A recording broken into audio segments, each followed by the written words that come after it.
Hey, Hey, how are you? how are you doing? All right. Everything good there? It is. Awesome.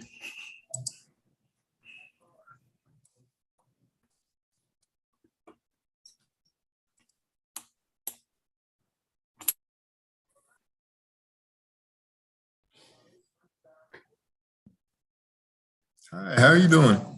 Well, I'm doing, that's all I'll say. How are you? I'm good. Glad to see you. Madam Mayor, how the hell are you?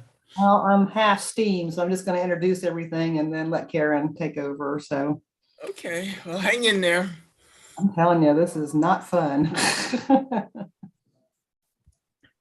But you look better than you did the last time I saw you on Zoom. But I think the last time I saw you was on the downtown partnership, Oh, yeah. and you were looking a little rocky. Yeah. Still am, but at least I have moments where I'm a little more stable than others. And then, never been through anything like this. It's crazy. Oh. How are you doing? I'm so far so good. Did you get confused with all the additional information about the bike lanes on Franklin Street? I'm not sure I got confused, but it certainly gave me food for thought. Oh.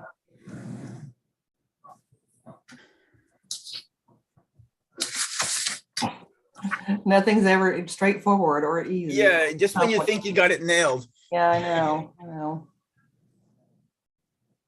I do plan on calling you. I just don't get long spurts of not coughing. So I'm trying. I took some cough medicine before this evening, so we'll see how that goes. But Yeah, I want to talk about from what I read, cough medicine actually doesn't generally work very well unless it's something really high powered. Yeah. And then the high powered has its own issues. At least it usually knocks me out at night. So Yeah. But the daytime stuff, not too much. I mean, apparently the main ingredient, dextromethorphan, apparently when they've done clinical trials, doesn't actually work really well. Shocker. All this, yeah. Hello, Mary Jane. Hello. Hello. There we go. Well, it's amazing you can both sit outside in this weather. I know. It's a microclimate. You have one of those. You have one of those mushroom heaters just off camera, right? Apparently, that's the name for them. I didn't know that. Yeah, those ones that have like the thing on top. Apparently, they're called mushroom heaters. Oh, okay. Not very appealing, but okay. I had the snow picture up, but people were objecting to that, so I decided to take it. Oh, okay. Yeah, we're all traumatized. I know, I think. Don't want another storm. Yeah, such as they are. Yeah, but it's like they've been very polite storms. They haven't caused too much havoc. Yeah, It's been okay. Yeah. Yeah. There we go.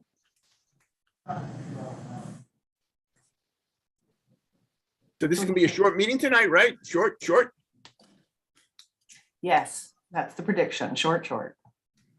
Every time we make that prediction, you've heard of, I don't know if either of you have ever heard of Parkinson's law. Yes. Mary Jane, have you ever heard of Parkinson's law? I'm not sure, but I think I'm about to. Yeah, it's work expands to fill the time allotted. Mhm, Yeah, the law of gases in a confined space, right? mhm. Or in this Yeah. case, gas bags in a confined space, but. Words. Oh, Oh. Well. It's good, though. I'm glad we've got the March 2nd session set aside for the yeah. 18.8. I got several. Yeah, I had a couple 2-tree questions. You had more than a couple. Just looking out for the town's best interests. No, it's good. And I'm glad we have a little extra time to work on that and then have a real conversation about it. Shouldn't But I be think, hard. there's a few, I think there's still, there's a couple of issues around, the safety toxicity, that we really need to get buttoned up, Mhm. Let's really do whatever, I mean, I think the work is done, but it's a matter of, organizing it in a way that really tells a clear and convincing story. Yeah, I think we'll figure out who we need to have there and how to present it and all that. Hello, Hello, Paris. Paris Miller-Fouché. 5 minutes. Hi, everybody. Hi, Pam. So good to see Hi. you. Nice to see you too. I'm sort of here at a reduced capacity tonight, so I missed y'all so much. I just felt I had to be here. So, Well, welcome back. Even in your short duration, we're happy to see you. Good to ease back in. I'm not getting much choice in that. And could I get a sense of your microphone very quickly? Yes, sir. Good evening. Hey, Adam, how you doing? Adam brought his dog to the meeting. How nice. There you go. Hi, Adam. Doing all right. How about y'all? So far, so good. Good. Hey, Pam, it's good to see you. Nice to be here. Yeah. Let's see if I can get the screen. Alexa off. Is he playing music? She still didn't go off. Oh, there she goes. I guess she wanted to finish the song. Hi, Sabrina. Hey, Mayor. Good to have you back. Thank you.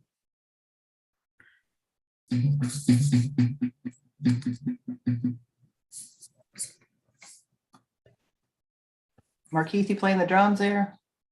It's the table here. So Bergen, you gonna just cut through all the clutter and come and take us right to the solution tonight? We'll see.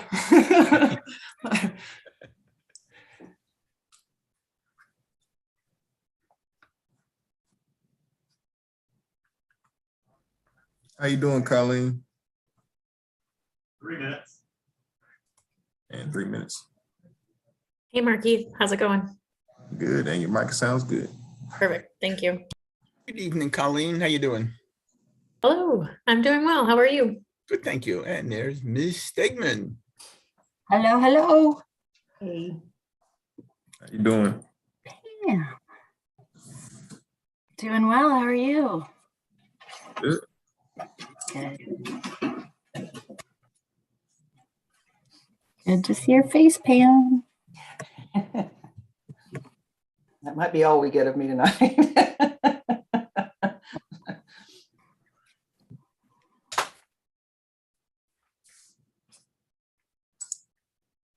Hello, Maurice. Hello, Mayor. How are you? I'm How you here. doing, Melissa, Amy? Hello, everybody. Hello, Marquise. 2 minutes. Who's that blonde woman? What's she doing here? Get her out of here. I know, sorry. I'm bombing the meeting. You know, if the meeting runs long tonight, we're gonna know who to blame. Oh, thank you. Not going to run long tonight. Better not. Well, we got to figure out what to do with these bike lanes. I'm not sure. We might have to do eeny, meeny, miny, moe. If y'all hear some ragtag karaoke in the background, that's my bee. It's quite lively over here. Oh, my. I don't hear anything. Hey, Jess. Got some noise canceling headphones on, Amy. Don't worry. Welcome back, Mayor Pam. Oh, thank you. How you feeling? I'm trying. That's about all I can tell you. This is a win. This is a doozy, I'll tell 1 you. minute.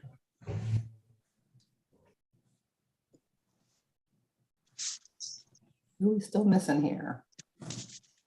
Hi, Lauren and Sarah. Could I get a quick? I don't see Camille. Hi, Marquise. Good evening, everybody. Hello, Lauren. Ah, and there's Camille. Camille.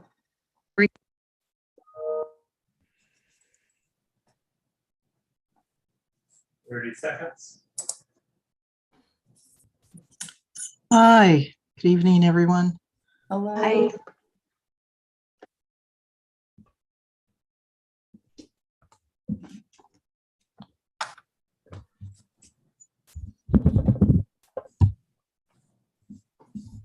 Ten seconds. Like we're blasting on.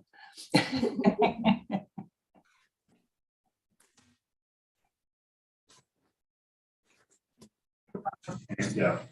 And we're live. All right. Good evening, everyone, and welcome to the February 2nd Town Chapel Hill work session. We have 2 items on our agenda tonight, just to make sure that we did move the 828 item to a different agenda, so that will not be on this evening. First up, I just want to say thank you to everyone for all the well wishes and all the concern. I'm still dealing with coming back from this incredible virus.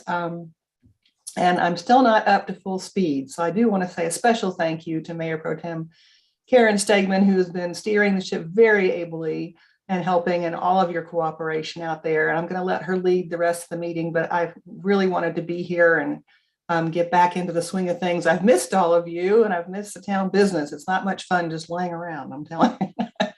But I'm not sure where the month of January went, but we'll hope that February is a much better month. So anyway, thank you all, and I'll turn it over to you, Ms. Stegman. Thank you.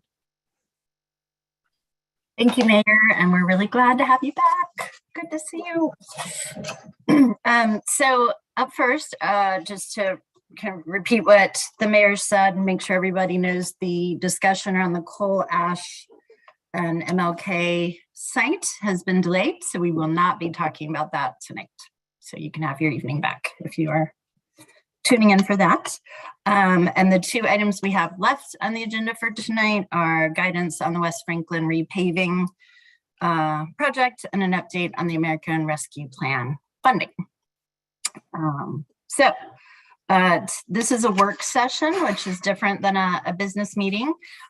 So we value public input, but work sessions are a little different. So we'll save 10 minutes at the end of the meeting for public comment if there is any, and we'll signal at that time how to do that. You just use the raise hand function, but we'll wait till the end of the meeting for any public comment.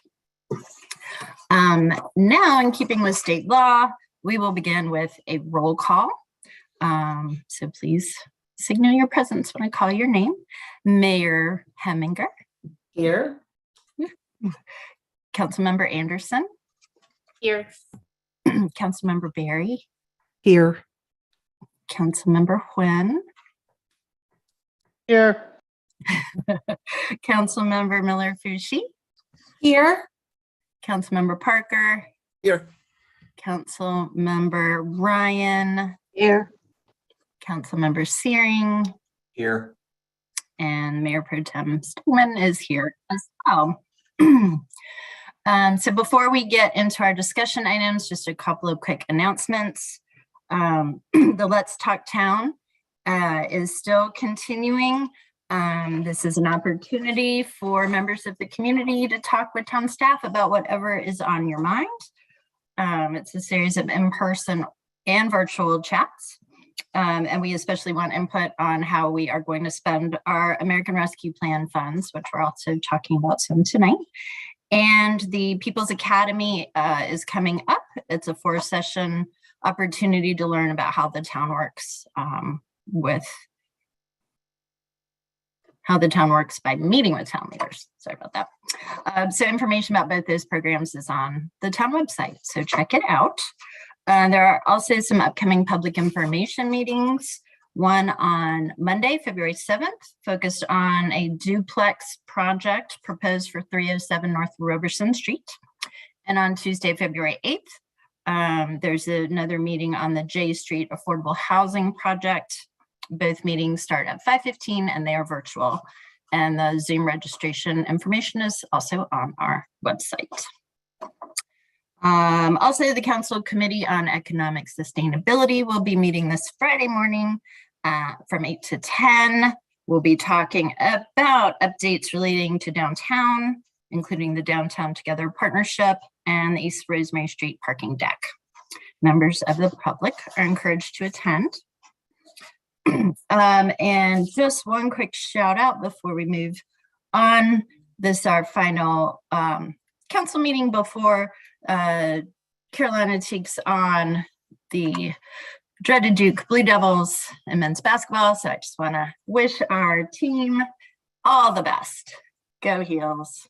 Go Heels. Any announcements from other council members? I see Councilmember Nguyen and Councilmember Saring. Ty, go ahead. Hi, everyone. I just wanted to say Happy Lunar New Year to everyone in our community that celebrates that. It's a big holiday for, I know, the Vietnamese community and a lot of our Appy community as well. So Happy New Year, folks. Year of the Tiger. Thank you, Ty. And Adam. I just wanted to convey the heartfelt thanks of a bunch of kids and other users of the skate park to the manager and the parks and maintenance staff, because all the lights have been replaced at the skate park. So there are some very happy folks out there tonight. So thank you very much from all of them. They wanted me to convey that. That's great news. Thank you for sharing that. Very exciting to hear. Okay, so with that, we will move into our agenda. Oh, sorry, Councilmember Miller-Fushi, please go ahead. Thanks, Karen. I just wanted to wish everybody a happy Black History Month, and hope community members will look out for some great programming that's going on throughout our community. So there's lots to get into. So happy Black History Month. Thank you for that. Okay, so we're gonna move into our agenda. I'm gonna take a minute, the privilege of the gavel while it is still mine. Hopefully this is the last time it will be. But because we want to come back. Before we start talking about the West Franklin Street repaving, I just want to kind of frame this issue. It's really, Chapel Hill we're really in a crisis around safety on our streets. You'll see there was just information put out by the police. 16 people were hit by drivers in crosswalks this last year. While they were in crosswalks, 16 people. And we know some of those were very serious injuries and fatal. I learned yesterday, we knew there was a bike incident on West Franklin Street, the very street we will be talking about what to do with tonight, and that victim has passed away. So we are literally talking about life and death when we talk about what we're doing with our streets and how we are making them safe for everybody, and not just for cars. It's about everybody, and we've got to prioritize safety above everything else, convenience and speed and all the other things. So I just wanted to add a somber but important note to how we talk about this upcoming item. So thank you. And with that, I will pass it over to our staff. Good evening. My name is Sarah Poulton. I am the Special Projects Manager in the Manager's Office, and I'm going to share my screen, and hopefully someone can verbally affirm when you can see the presentation.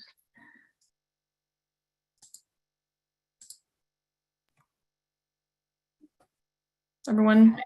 Yep. Got it? Perfect. Thank you so much. First, Mayor Pro Tem Stegman, I really appreciate you framing this issue really thoughtfully. And this is clearly a timely issue for more reasons than one. So good evening again. Along with Bergen Watterson, I will have 11 slides or 13 slides, but only 11 of them have a lot of content on them that we hope will take about 15 minutes. We are following up to a January 5th presentation about West Franklin Street and focusing in on the immediate decisions needed prior to the North Carolina Department of Transportation, heretofore known as NCDOT, resurfacing the street this summer. So here is what we plan to cover tonight. First, we will clarify the effects of resurfacing and restriping West Franklin Street and what that will and will not do. Then we will present the restriping options for after NCDOT resurfaces this summer. Finally, we will present some next steps in the process. So just a quick review on resurfacing and restriping. Resurfacing is a process required on main streets every 8 to 10 years. Side streets can go obviously a lot longer than that, but the impact that our main streets get, they need that resurfacing every 8 to 10 years. As you see, you can see in this picture, which was just an example, it involves scraping the top layers of asphalt off the street, leveling it somewhat, and then replacing the top layer of asphalt with fresh asphalt. Some of you may remember that East Franklin Street from Columbia to 15501 was resurfaced in 2018 or 2019. Most of the work was completed at night to minimize disruption to residents and businesses. So it's been done relatively recently on the other half of, or I should say the other end of East Franklin Street. Restriping is the process after resurfacing that referring to replacing approved pavement markings back onto the asphalt. The town has the opportunity at this point to have NCDOT repaint the street in a way that is different from today, that better meets our community's needs and desires. And note that this is only paint and can be changed by the town in the future as needed. So what does resurfacing and restriping actually do for our community? So here's just a kind of a sense of that. First, it allows a town to receive essentially free resurfacing of a street in desperate need of new asphalt. It also sets West Franklin Street up for testing and evaluating potential future permanent designs. For example, if we reduce the travel lanes and add bike lanes, we can see how those operate as we think about kind of the future permanent, pie in the sky dream design of Franklin Street. And finally, it prevents the road from reverting back to pre-COVID 5-lane design. So it gives us a chance to not just go straight back to that 4 travel lanes with the 1 turning lane and parking on either side, a very wide street, and gives us an opportunity to look at something a little different. So here are some things that the resurfacing and restriping do not do. Resurfacing will not affect the future design of Franklin Street. As I mentioned before, the restriping is really only paint and can be removed in the future at any time should the town elect a new or different design. The restriping will also not affect the design of sidewalk dining as it looks today. All restaurants are in compliance with the sidewalk dining ordinance, leaving 5 feet of clearance on the sidewalk for pedestrians as of about a week ago, last time I walked downtown, and I'm sure that's still the same today. The feel may change somewhat based on which restriping design is chosen and based on where parked cars, for example, end up in the design, but no restaurant will actually lose outdoor dining seats. Finally, the restriping will not affect the town's ability to continue exploring taking over maintenance of Franklin Street in the future. So now I'm going to turn it over to Bergen Watterson, our Transportation Planning Manager, to talk more about our restriping options. Thanks, Sarah. So I just, again, want to reiterate what Sarah just said. I think we're kind of thinking about this resurfacing as a temporary measure until we can figure out what the longer term goals and vision for Franklin Street are. This is really taking advantage of the DOT resurfacing this summer. What do we want to put down immediately after that happens this summer? Sarah, you can go to the next slide. So I know it feels like we've talked about this a lot, but I think it's important just to refresh everybody's memory. We're focusing the conversation tonight on this immediate decision. Like I just said, what do we want painted on the road this summer? So we've kind of narrowed it down to really two options. You can see I've grayed out the 4 lanes of vehicle traffic. I think it's pretty clear at this point that really nobody wants Franklin Street to revert to how it was pre-COVID, 4 lanes of traffic with the center turn lane. There may be 1 or 2 that prefer that, but I think the general sentiment is not. There really, I think, as we've sent out in the update earlier this afternoon and are going to talk a little bit more about tonight, there really are no easy options. I mean, there's no silver bullet of what this should look like. So it's going to take some consideration, and hopefully our explanations of the really technical information are sufficient. If not, please don't hesitate to ask the questions. So we're really looking at 2 different types of bike lanes: the traffic running bike lane, which is adjacent to moving traffic, and the curb running bike lane, which I'm going to talk about a little bit more here. Sorry, you can. Thank you. So to reiterate, I know we've talked about this a few times. The traffic running bike lanes, these are sort of what you think of your typical traditional bike lanes. You've got your parked cars, and then your bike lane, and then your moving vehicles. The design on Franklin Street, well, we haven't finalized it, allows us approximately 4 feet of buffer that we can put on either side or both sides of the bike lane. I know there's probably going to be some more interest in putting it on the parked car side to protect cyclists from the door zone, but we have 4, maybe 5 feet to work with there. The design of the traffic running bike lanes is mostly complete. We got basically 99% DOT approval a couple of years ago when we looked at this. Just needs some final tweaks. And the on-street parking really wouldn't be affected by this design. We would be able to maintain the on-street parking numbers that we had prior to COVID. So that is traffic running bike lanes. The curb running bike lanes, again, this is positions the cyclist between the curb and the parked cars where there is on-street parking. Some think of it as safer because it physically separates the cyclist from the moving vehicles. This design this would require additional design. We have a consultant already ready to go on it. I don't think it would be a huge lift because we have a lot of the preliminary footwork done from our traffic running bike lane design. This would significantly decrease the on-street parking, which we have a consultant here who's going to speak right after me here to talk about that, and like what was in the update that I sent this afternoon. And there is the opportunity for potential bike vehicle conflicts at driveways and intersections. And I think we've determined there are at least 14 driveways and intersections that have parking like right up next to it. There are more driveways than that. I think anyone who's been on West Franklin Street, there are a lot of driveways on there, and just thinking about cars coming in and out of those driveways the whole time. So I think at the last meeting in January, it seemed that the unofficial, because I know that was a work session also, the unofficial consensus was to proceed with the curb running bike lane design. This is the one that most closely matches what we have out there now with the temporary walkway. We had expressed in January at the work session some concern about the bike car conflicts and mentioned the fact that there would be less on-street parking. But the project team met with our consultant, Ramey Kemp, on Monday and got the more detailed information about the impact on the on-street parking in order to make the sight distances at all of these driveways safe enough for all road users to be okay on the road. I have Scott Saladay from Ramey Kemp here tonight to walk you through some of this more technical information, and then he'll be here still at the end to answer other questions. So I'm gonna hand that over to Scott now. Yeah, thanks, Bergen. Appreciate that. So as we've started looking at this for Bergen and Sarah and for the town here, we've looked at several different points for evaluation of the travel running versus the curb running situation. One of them that we wanted to highlight here was when a vehicle is departing any driveway or stop controlled intersection. So I've provided a couple images here that kind of show where in the travel running situation, typically a vehicle is going to make a two-stage type of movement to leave that intersection, right?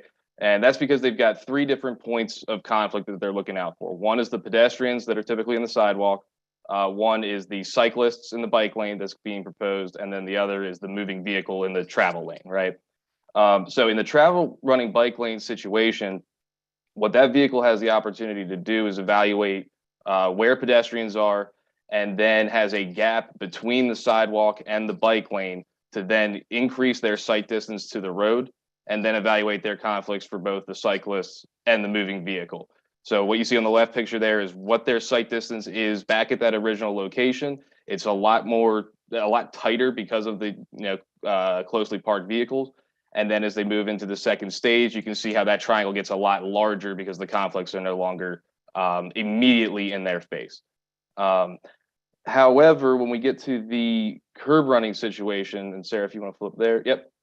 So the first stage is very similar. The sight distance does get a little bit more restricted because the parked vehicles would be further out in the road, but that situation is largely the same. But then when they go to make that second stage movement, there's no longer an opportunity for them to move out into the road to increase that sight distance without being parked in the middle of that bike lane. At that point, there's not a gap to fit the length of their car at that point. So what that would cause is basically that vehicle would have to have enough sight distance from the first point to then be able to make a safe turning movement out into the road. And that pretty much means that the parking has to go further and further and further away from each driveway. As Bergen mentioned, there are several driveways along this corridor, and that pretty much starts really knocking down that number of parking spaces that would be available. So some of the numbers that we quickly ran are, if you did a typical 50-foot sight triangle, that's very common for urban downtown areas, but not where you have this much distance to cover for that turning movement, there would be about 50 to 60 parking spaces left over in this situation. If we increase that to 100, that number would go closer to about 40 from our preliminary analysis. And quite frankly, neither of those numbers are enough to cover standard AASHTO guidance, which is that 300-foot sight triangle for a safe turning movement based on time gaps and sight and ability to see into the road and accelerate properly. So in order to get that 300-foot sight triangle from the first stage movement, you'd have to eliminate a large section of the parking throughout this area. I think with that, Bergen, I'm going to toss it back over to you. If that's okay. Yeah, thank you, Scott. Sarah, you can go to the next slide. And I know that's a lot of very complicated information, so we definitely can answer questions about that afterwards. This is just kind of a recap slide here. I think at the end of the day, both of the bike lane designs, staff generally feels like they are safer for bikes and pedestrians than the 5-lane pre-COVID Franklin Street configuration. We have data from 2019 and 2021, and between those 2 years, vehicle crashes on West Franklin decreased by 48%, bike ped crashes decreased by 33%. And I don't say that to take away from the tragedy that happened the other day. I know that's fresh in everybody's mind, but in general, what we've seen is that safety increased on the road as a result of the decreased travel lane from 2 to 1 in each direction. Both of the bike lane designs require additional funding, which we have secured for signal plan upgrades and the Merritt Mill median re-engineering. We're contracting with Ramey Kemp to do that work. If we go with traffic running, it'd be about $32,000, and then an additional $5,000 if we decide to do the curb running, just because we don't have that design yet. Both of these are going to lead to re-engineering of transit stops. I know Transit has also been working with Ramey Kemp on those designs. We don't have them finalized yet, but that is a next step in this. And again, to reiterate what Sarah said, it's paint. Both bike lane designs are paint. They can be changed in the future. It's really just to give us a better street while we figure out what our forever Franklin Street wants to be. And finally, next steps. Like I just mentioned, we are engaging with Ramey Kemp to design the preferred option, whatever that ends up being tonight. They're ready to go. We've got contract just about in place. We've got to submit the approved pavement marking plans and signal plans to DOT by March so that they can get them to the contractor so he knows what to do when they come in and do the resurfacing this summer. We will continue to explore the maintenance transfer from DOT to the town. I know that's hot for, I think, everybody. Council expressed a lot of interest in doing that, so we can continue those conversations and really get more concrete information on that. The goal would be to design a public input process for the future design of Franklin, so we can really have a robust process, really hear from a lot of members of the public of what we want our main downtown corridor to look like in the future. And then return to council in the spring with a plan for that public process and some next steps. We've been asked how long we think the maintenance transfer might take once we say go. Don't have solid information on that. I think Hillsborough Street in Raleigh, the whole process took about a year. So that's probably on the expeditious end of things. So it could take longer, and we would want to make sure that we're doing it right and conversing with DOT about all of the things that we would want out of that process before we sign any papers or whatever that looks like, sign the deed over. So I think that's it on the presentation if we want to open it up for questions. Great. Thank you so much for that presentation. Work sessions, questions, comments, you can mix them all up together. And I see Ms. Anderson followed by Ms. Ryan. Thank you. So my first question is about the downtown businesses. And I know when we kind of talked about this in small groups that we had talked about finding out from the downtown businesses, not just their preference, but also I was curious how the loading zone situation was going to factor in with this new information, given that it sounded like there were some dangerous practices going on with parking in the middle of the street and unloading because the loading zone was no longer available. So I'm just wondering about kind of generally the feedback from the downtown partnership and the businesses, and then that safety issue. Yeah, I can answer that real quick. Or not real quick. I'll answer that to the best of my ability. You can answer it however, whatever speed you want. Fair enough. Fair enough. I only have one talking speed, as you guys are probably all figured out by now. So Bergen and I did have a conversation with Matt Gladdock on Friday. Appreciated his time. It was, quickly done, but I think a lot of the concerns that we heard are around the construction itself, and knowing that the construction will be happening when the weather is warmer, and that's when people tend to want to go eat outside and enjoy our restaurants. And so one thing we learned when we were about to do the resurfacing last year is that DOT has been was very good at listening to the business's concerns and working around that. So that was a big concern we had. Matt didn't give us like kind of one design that would be absolutely perfect. I think we recognize neither of them as perfect. There's opportunities, I think, in both of them. If we have the curb running bike lane, for example, it kind of still leaves that extra space around diners that are close to the curb. But then if we have parking against the curb and we take over Franklin Street, it might be easier to do those parklets. So there's kind of pros and cons of both, and no strong vote for either design. And Bergen, correct me if I'm summarizing that incorrectly, but that's what we talked to Matt about quickly on Friday. I think to answer the bit about the loading zones too, we're going to need to work with Ramey Kemp on that. I think some of the specific loading zones that have been brought up are confounding to me. I'm not sure what the right answer is, but that's why we have the experts working with us to figure out what the best situation is.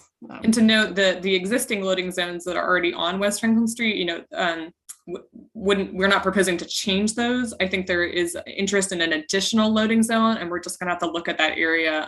It's pretty constricted already, I believe, just west of the Church Street intersection with West Franklin Street. So it's pretty narrow there. I know it doesn't kind of feel narrow because there's on-street parking, but so there's just things we're gonna do our best to fit into the design. But the existing loading zones, I believe our plan is to keep all of them. And so are you saying that either of these options or neither of these options is preferable in terms of that loading zone issue? Well, the loading zones would be kept. I mean, the tricky piece, the issue is not where the bike lane is there, it's the lack of width of the road. Yeah. So that was really my only kind of, gotcha. you know, I'm just wondering if there is a better way to go in terms of that issue between the two bike lane options.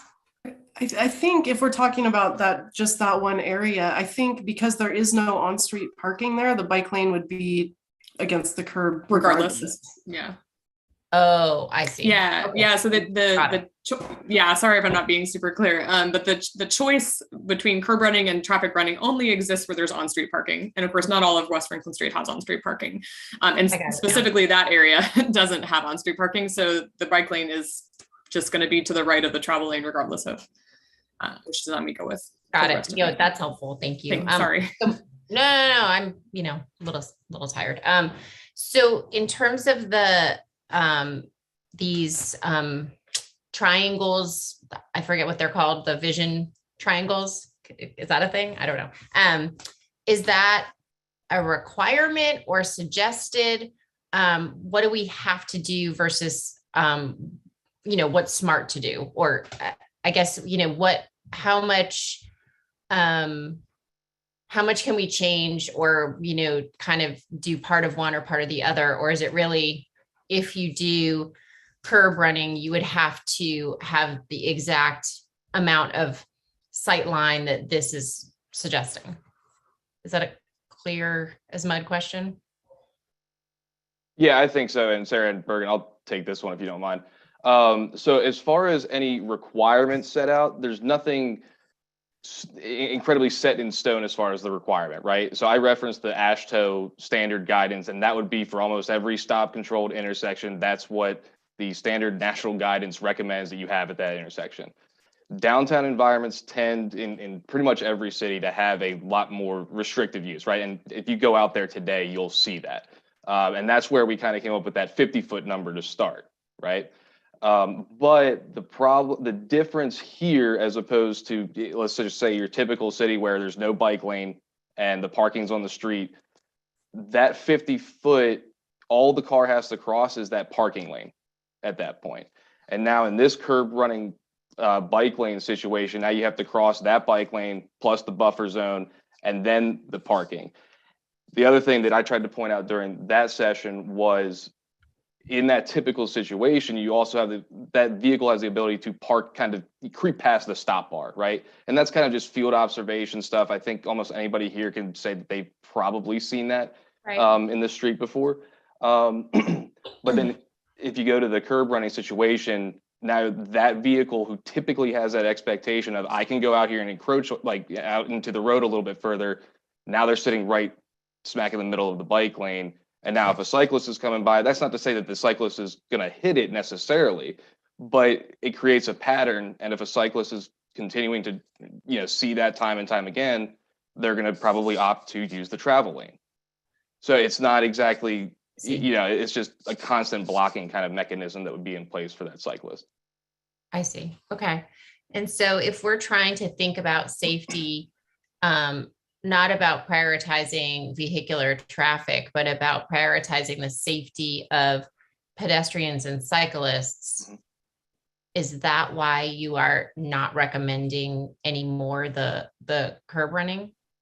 Or why the memo today came out kind of giving different guidance than we had talked about earlier?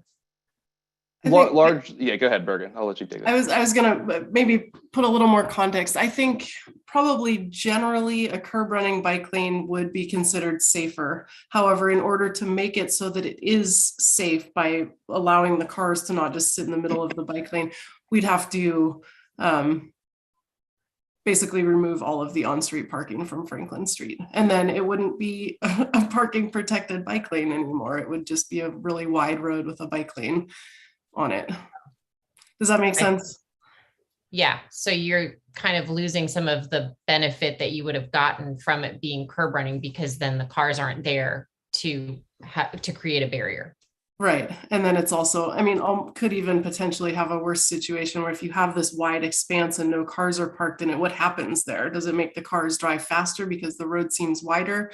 Do we have a 20-foot wide bike lane? And if our concern is loading zone violations, those may not improve, and then would then be in the site triangle, keeping people from, yeah. I see. So the benefits, okay.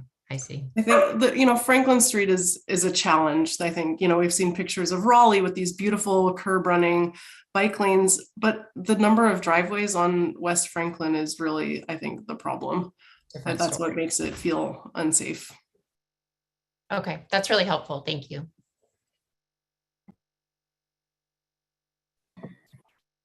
I forgot at work sessions, we also use first names. So Amy, then I think it was Paris. It's very complicated tonight. So thank you for all that. Thank you for the technical information. Scott, I've got a question for you. Do you consider NACTO guidelines at all? That's for people who don't know, that's the organization for particularly city transportation professionals. Did you look at those at all? As far as the site triangles for this specific case, no, we do use NACTO on several other cases. We haven't quite gotten into the depth of evaluation that we need to get to for this curb running situation. I think like Sarah and Bergen referenced, we had previously done the travel running bike lane, right? And now we're starting to get brought into the curb running analysis. So we're kind of in the preliminary stages of that. But we are familiar with NACTO, certainly. I assumed you were. I just didn't know if you'd taken it into account here, because I was looking at their global street design guidelines today, and they make the point, which I think Bergen just made, that if you all of a sudden, if you open things way up, you're not necessarily, you can see better, but you're not necessarily making a safer environment, because cars are going to be going faster. They're going to be moving in other places. And NACTO talks a lot about the importance of making sure that you don't do that. Street design is really, that's the first place you plan for safety is in the design of your street, and how people are going to experience it and what they're going to feel is safe and what is not safe. So looking at some of the NACTA standards, if I was reading them correctly, they were talking about this kind of situation. And they said they generally like 6 to 8 meters on each side of a road for their site triangle. So, and I understand when you're looking at the geometry, you're talking about that pulling out, but we have to remember, even with the traffic running lanes, when you're pulling out, that car is in the pedestrian zone, right? You can't pull all the way out. So either condition, you're going to either be in the bike zone or the pedestrian zone while that car is making its second attempt. So I just want to make sure that as we're thinking about all this, we're thinking really in an urban context. We're thinking in a really functional spatial design safety way. So I would not like to see huge 300-foot sight lines in Franklin Street. I don't think that's going to make anything safer for us there. So as we move forward, if we can really focus on those NACTO standards, I think that would be really helpful.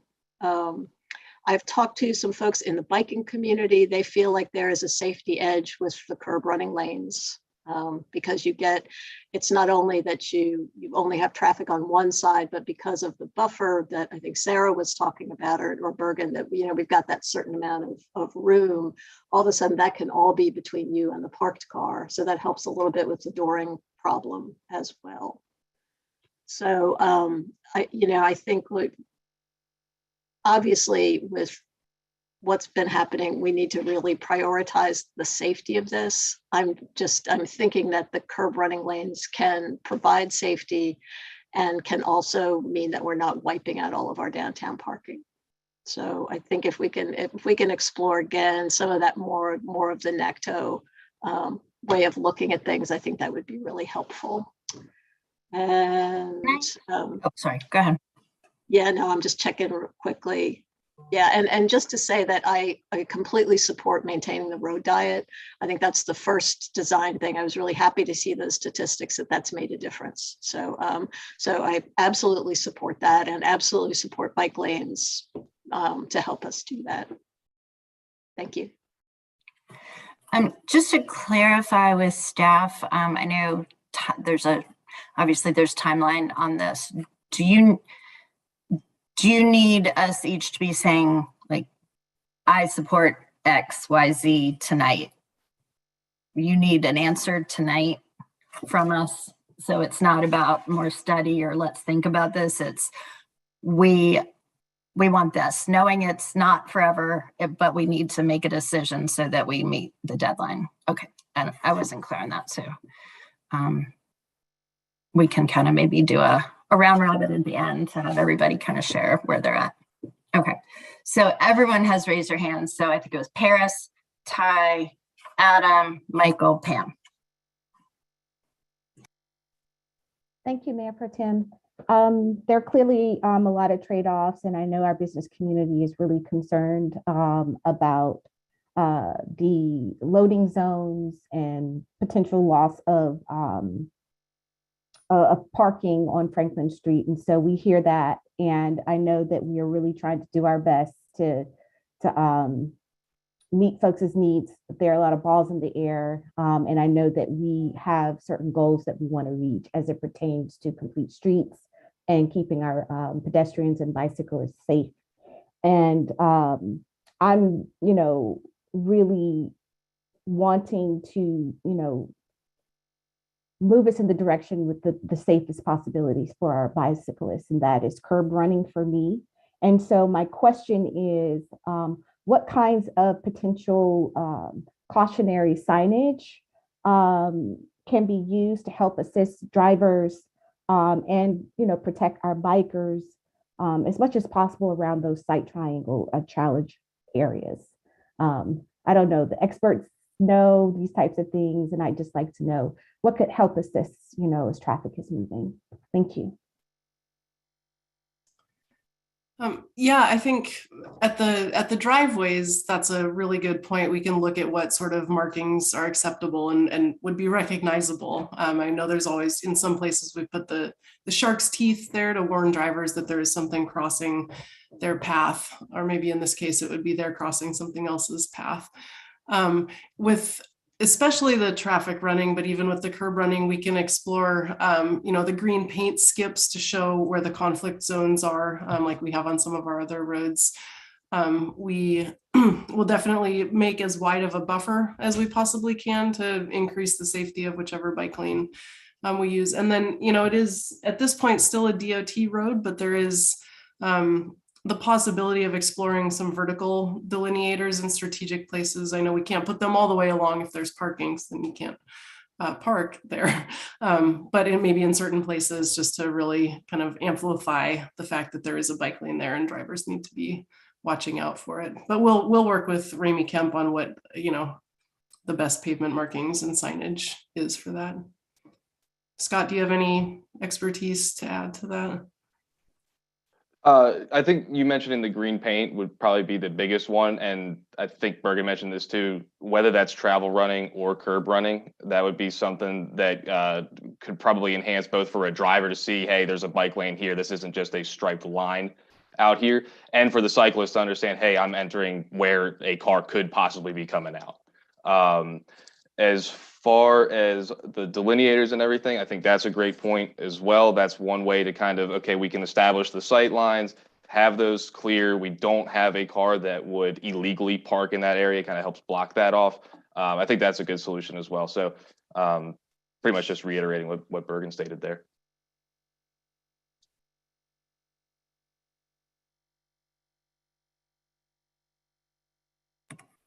Ty, I think you're up. Yeah, quick clarification question for Bergen and Sarah. Just wanted to confirm. Also, can y'all hear me? Is there a lot Yes. of background noise? I'm We sorry. can hear you. Family's going crazy on the karaoke. So the scope of work with the Kemp firm for studying is the intersection near Church Street and the loading zone issue. Is that already explicitly included in that scope of work? Just wanted to confirm that. Yeah, they'll be responsible for the entire pavement marking plan. We have to submit an approved pavement marking plan to DOT. It has to be made by a special kind of engineer, like Scott and his team. So they'll be looking at the whole corridor and exactly how every square or every linear foot is painted.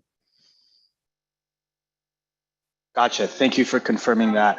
And then the other question was, Bergen mentioned with if we did the curb running and got rid of all the on-street parking, it would essentially be like a traffic running with a wide lane.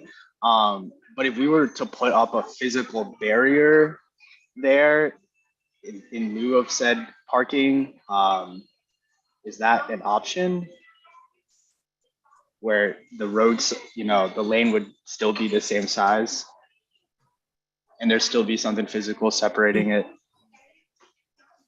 I think that in theory, yes, it is an option. I'm not sure what DOT would say. And this is, again, knowing that this is still a DOT road. I see the mayor shaking her head. They're not super fond of vertical barriers, but maybe knowing that it probably won't be their road for very much longer, they might be more amenable. That's something we can test with them. We have without much success in the past, but I do like that idea. Gotcha. Thank you. Adam, I think you're next. Let me just take my hand down. Yeah, thanks, Mayor Pro Tem. And do you mind? I had I just took a couple screenshots of a couple examples, and do you mind if I show those? Go for it. That's okay. So that's part of my question. So, you know, obviously, lifelong cyclist, very much feel much safer curb running bike lanes, especially if I've often led bicycle tours, and those, you know, I love it because you have cyclists who are not as experienced, or maybe, you know, haven't been on a bike in 20 years, and so having the curb running is just so much better for the riding environment. And one of the places I often lead tours is in DC and on 15th Street, which is just above the White House, and it has a curb running bike lane. And while we were talking, I hadn't realized, you know, that the curb running was going to be we had this new information, but I just pulled a couple screenshots, and it looks to me, and I just wanted to show this, that they're allowing parking very close to driveways, and they have warning signage there. So let me just show you what I'm talking about. Hold on. So this is the 15th Street lane, and so then these that truck is right near you're like standing right in the middle of the intersection, I think at 10th Street. I'll forget which one, but then that's very near. And then let me show you the other picture I just pulled, which has the driveway cut in it. It's whoops, is that the same? Yeah, so it's this one. Do you guys see that? So there's a driveway cut. I think that's like a loading zone or something like we're talking about here. There's a warning sign there, and they're allowing parking just right up next to the loading zone. So, you know, so that's my question, I guess, is, you know, if they're doing it, why can't we? You know, it seems like we're you know, able to maybe not have that much sight lines and just do like we were talking about before, like Paris was talking about, with a little more warning signs and striping and whatever. What do you guys think about that? Yeah, so obviously I'm not familiar with that exact example, right? But one of the things— It's okay. I just pulled it up at random, and I don't mean to blindside you. I was literally just while we were talking, because I hadn't seen the other report, so I didn't mean to, you know, give you something you couldn't answer. No, and that's okay. So what I'd be curious, and I could certainly take that example and kind of evaluate a little bit further, right? But the frequency of driveways on Franklin Street is kind of one of the things that we keyed in on that's different than a lot of other places where you see it, right? There's not driveways where there's curb running bike lanes. We definitely understand that. But when I think Bergen, you referenced, I think it's 11 on just that, the south side of the street, that I think it's a half-mile stretch that we're looking at here. You're hitting that conflict point that many times in this short of a corridor. That's why we're not seeing it as an ideal situation for all those conflict points. Now that bike is expected to possibly see a car every 200, 300 feet. As far as the markings that you saw there, I think I'm looking at another section on 15th Street now, and I think I see in that section, they used to have green paint there, which is kind of like what Bergen was mentioning earlier. I think it's something to look at. The other thing is, I'm curious what their total width there is. They might have the opportunity with that curb running bike lane where that vehicle could still make that two-stage movement, right? If they have that much of a width. In our situation, because we have those dimensions, I do know that we wouldn't have that width for a vehicle to do that without blocking that that cyclist from going through that intersection there. I will mention one other thing that I know Bergen has discussed with DOT before. They made clear to us that the bike lanes will be required to be shifted adjacent to the through lane at the intersections. Am I saying that correctly, Bergen? Yeah, the bike lane would need to come out from, like, we'd pull the parking back, but they want the bike lane to basically come out into the street at the intersections. Right. So now what you have in that situation is you've got the curb running bike lane, and then at the handful of signalized intersections there, you're running them back into the through lane anyway. So you're kind of doing this zigzag pattern a little bit as you're going down that half-mile stretch too. Which is another reason I noticed in the image that you pulled up, they didn't have that, right? And so I'm kind of speaking from what DOT's telling Bergen and us on what we're going to be required to do to get this done come their resurfacing project, right? That's not to say that after that time it could be further explored. I'm sorry, I don't follow. So that zigzag, help me understand that, please. What you mean by that? Sure. So it's kind of hard without the entire corridor picture up at this moment, but there's a handful of signalized intersections along Franklin Street, right? So where there's a stoplight, right? And at each of those, DOT is requiring that the bike would have to get adjacent to the through lane. So almost become a travel running bike lane at that point in order for them to be able to make left-hand turns like a normal vehicle would, or closer to that, rather than from this blind spot all the way on the right side, far away from the driver, where they don't have the ability to make that left-hand turn. Okay, thank you. Okay.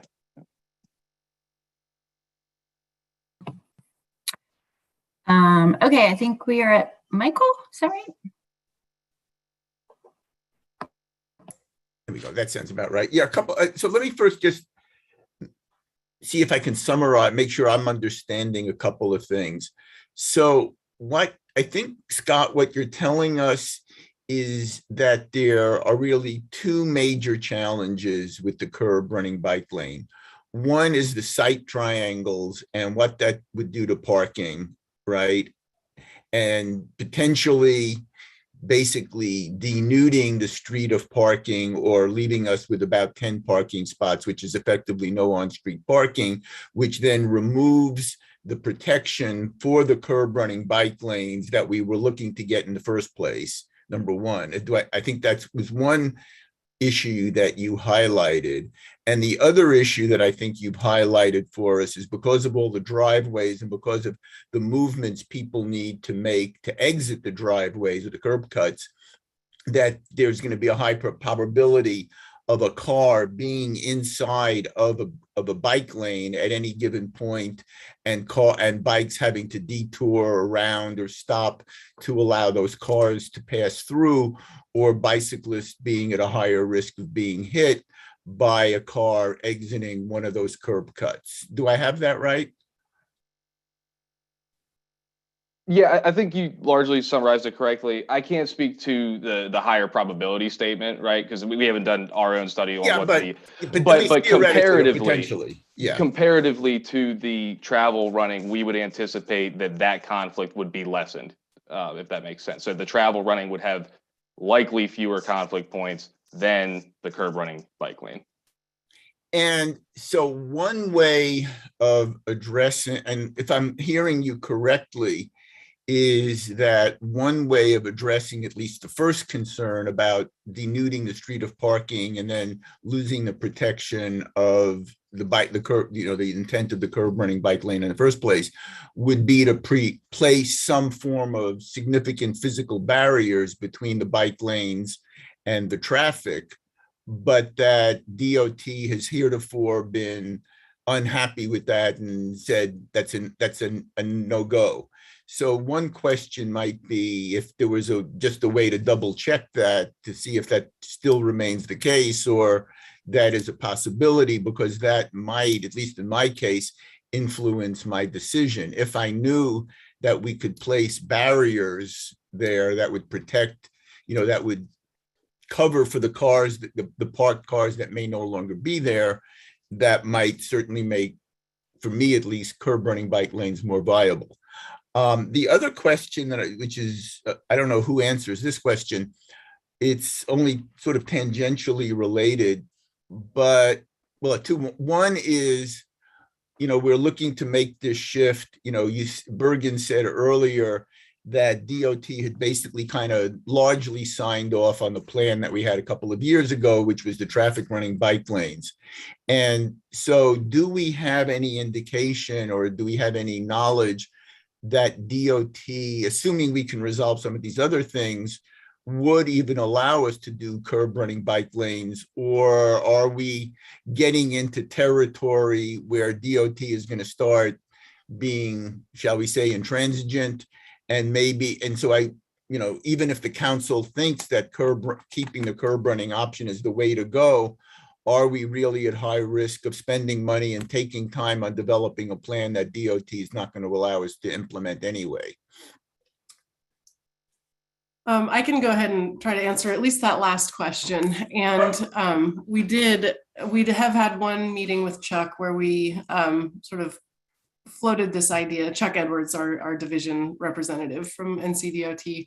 And they were amenable. He had sort of a list of conditions for at least us to keep in mind as we started on our design. One of them being that the site distances were going to be critical. That was probably, if I'm remembering correctly, their main concern with that.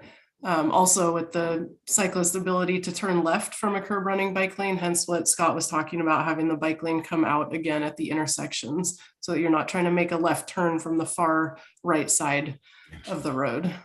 So there were some conditions, but I think we could do it.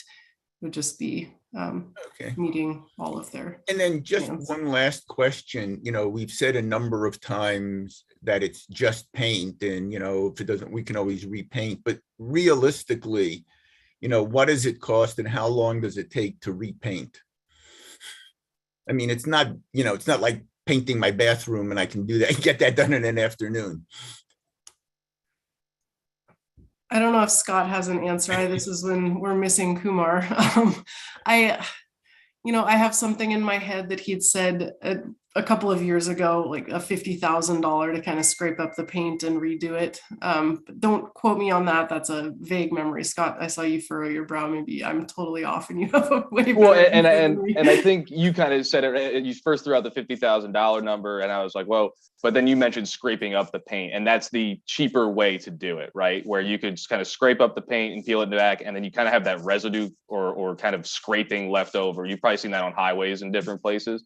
What DOT is doing now is different than that, right? They're completely stripping away that top, typically 1.5 inches of asphalt. I'm not 100% sure what their exact plans are here. And then putting back new asphalt and then new pavement marking on top of that, so it looks brand new and fresh at that point. That costs a lot more. I wouldn't dare kind of rattle off a number off the top of my head. I don't forget the pavement widths and everything, but talking about a significant more than just ripping up the striping and kind of putting something new down. Okay, so I guess just to give you a little, sort of where my head is at this point is, it seems to me that that unless we can get DOT permission now to put in some kind of a decent physical barrier to separate a curb running bike lane from traffic in the absence of a significant number of cars, I think, for me at least, that would not be my preferred option. But, given some of the other things we've heard about, making the road apparently wider and potentially having the unintended consequence of getting people to go faster, so I guess, is there any way to, obviously not tonight, to get a quick answer on where DOT would be in terms of, creating some kind of a good protection for a curb running bike lane? So I think as far as any vertical barrier would be concerned, and Bergen has spoken to this already, DOT's been very hesitant and not amenable to that type of solution. Again, that's not saying it's impossible, but getting that done by the time that they are going to be resurfacing this road, very, very, very unlikely, I would say almost impossible. And that's the opportunity to rip up, they're ripping up the asphalt already, that's at their cost. And then the restriping plan from Bergen and them and us, getting that at DOT's hand, that's the opportunity that's at hand here, is to get something for them to do basically for you guys to a degree. Okay, well, that's helpful. Thanks very much. Pam, please go ahead. Thank you. It's been very interesting. I went downtown Monday just to watch people pull in and out of parking spaces along West Franklin and trying to get a view of what our street looks like and what's going on. And at first I was in favor of traffic running, but now after watching, curb running is going to be so much safer for everyone involved. Trying to watch people pull into parking spaces, they have not a clue where a bicyclist is, not a clue. And when I tried to pull out of one of our parking lots, you can't see around those parked cars to see a bike on the outside of those parked cars. You'd never see them. You would pull right into them. Pedestrians are already used to cars sitting in the pedestrian zone waiting to come out and take a left. I think bicyclists would rather see that car pulled there than be hit by it later that didn't notice that they were there. It's not an ideal solution. I get that. I also don't want to reduce the 300-foot zone. I don't think it's necessary. If you look at some of our intersections and some of our driveways, they're not used to a great extent, except for the signalized ones. The signalized intersections along there do have people coming and going more frequently. But watching people trying to park too was fascinating, because they're backing up, they're paralleling, they're not getting it, they're swooping around again, and they're causing a lot of commotion there. And that's just very unsafe for a bicyclist as well. And if they're buffered against the curb, then they're not going to have to deal with, hopefully we can have the barriers of some sort, but DOT's been very clear. They don't even like trees against the road, as we know. They don't want any kind of obstacle in the road, near the road. We were trying to do planters in the crosswalk intersections, and they had a meltdown, but that's not what they're going to approve either. They don't want any impingement to any large vehicles coming down the road hitting any of those barriers. So I don't think we're going to have a go there. This is a temporary fix, whatever we do. It will be more expensive than $50,000. I know Sarah and I have talked about crosswalks themselves are about $10,000 for paint. So if you add all those numbers up, it's probably going to be more like $250,000 to $300,000 to repaint all of West Franklin. So I don't want to enter into this decision lightly, but I also think safety is our number one priority, as we want to make downtown more walkable, bikeable, friendly. We still want to have some on-street parking, both for our businesses, but also for safety of our pedestrians and bicyclists. It helps provide that extra buffer. So I'm all in favor of moving forward with the curb running bike lanes. And I think we ought to take a look at our street and see how it measures up to some of these other examples out there. So sorry, just sharing my 2 cents worth. Camille, I see your hand. And Adams is up again, I think, as well. Adam, did you want to go again? Go for it. No, I'll wait for you. It's fine. No worry. Okay, thanks. I I am, like everyone else on here, in favor of what's safer. Definitely for our most vulnerable, the pedestrians, and then our next most vulnerable, our bicyclists. That's how I see it, those two. I am concerned, though, if we go with the curb running and that the site triangles that we need, having been an umpire, right? And knowing that I need to see, I need to step back so I can see farther sometimes. And I do worry about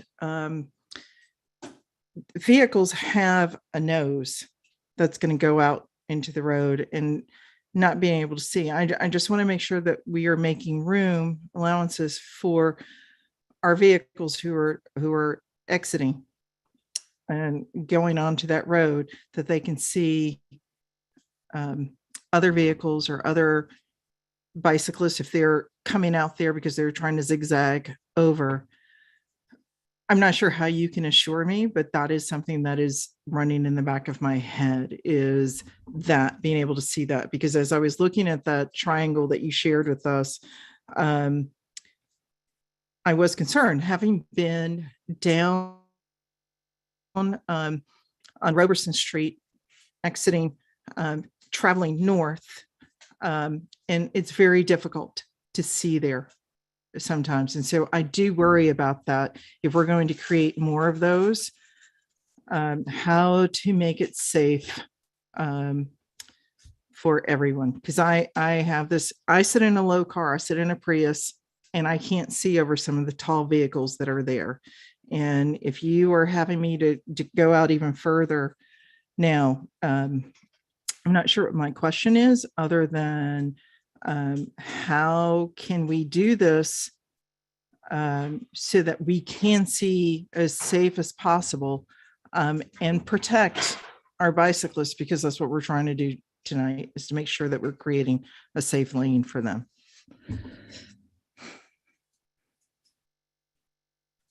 So I don't know how you can respond to that, but that's what's going on in my head. Thank you. I'm gonna let Adam go, and then I'm gonna take a turn before we start doing second rounds of comments. But go ahead. You've been waiting a while. Yeah, I have a few comments to make in the second round, but I just wanted to quickly respond. We had a series of answers and questions about left turns from the bike lane and moving the lane into the left turn lane. And I'll tell you, as somebody who spent plenty of time in that situation, that there is no safe way, save special signals and stuff in a completely special lane, in my view, to make a left turn. So it doesn't really matter, whether you're moving it, the bike lane into the traffic lane. It's always going to be a pain in the butt a pain in the rear end to make a left turn from that bike lane. And so that's just sort of part of the deal of whether you have a curb running lane or a traffic lane. It's going to be a pain either way. So I don't see that as determinative as the other side. And I appreciated the mayor's comments. If you ever watch anybody trying to parallel park on Franklin Street, it is often not a confidence inspiring for anybody in a car or a bike. Okay, I'm going to take my turn giving my input, and then we can go around. And for a second round, I'm going to ask people to make this is what I support, because I think we could go around on sort of circles for this. It's a complicated, hard issue, but we need what's the best we can do with this decision that we have to make tonight. I agree with everything around safety. I also think that we could think about this, since it probably is kind of short-ish term, whatever that means, as kind of a pilot, and try some things, and especially if there's decisions that we know aren't going to be maybe as popular with some groups or others, that, we can tell them, look, we're trying it, and if it doesn't work, we will fix it. But I feel like we talk all the time about our vision and our goals and, about the kind of community we want to be, and we want our downtown to be. And our downtown is still, as we all know, just it's very traffic centric. It's a lot of people just using it to get from point A to point B.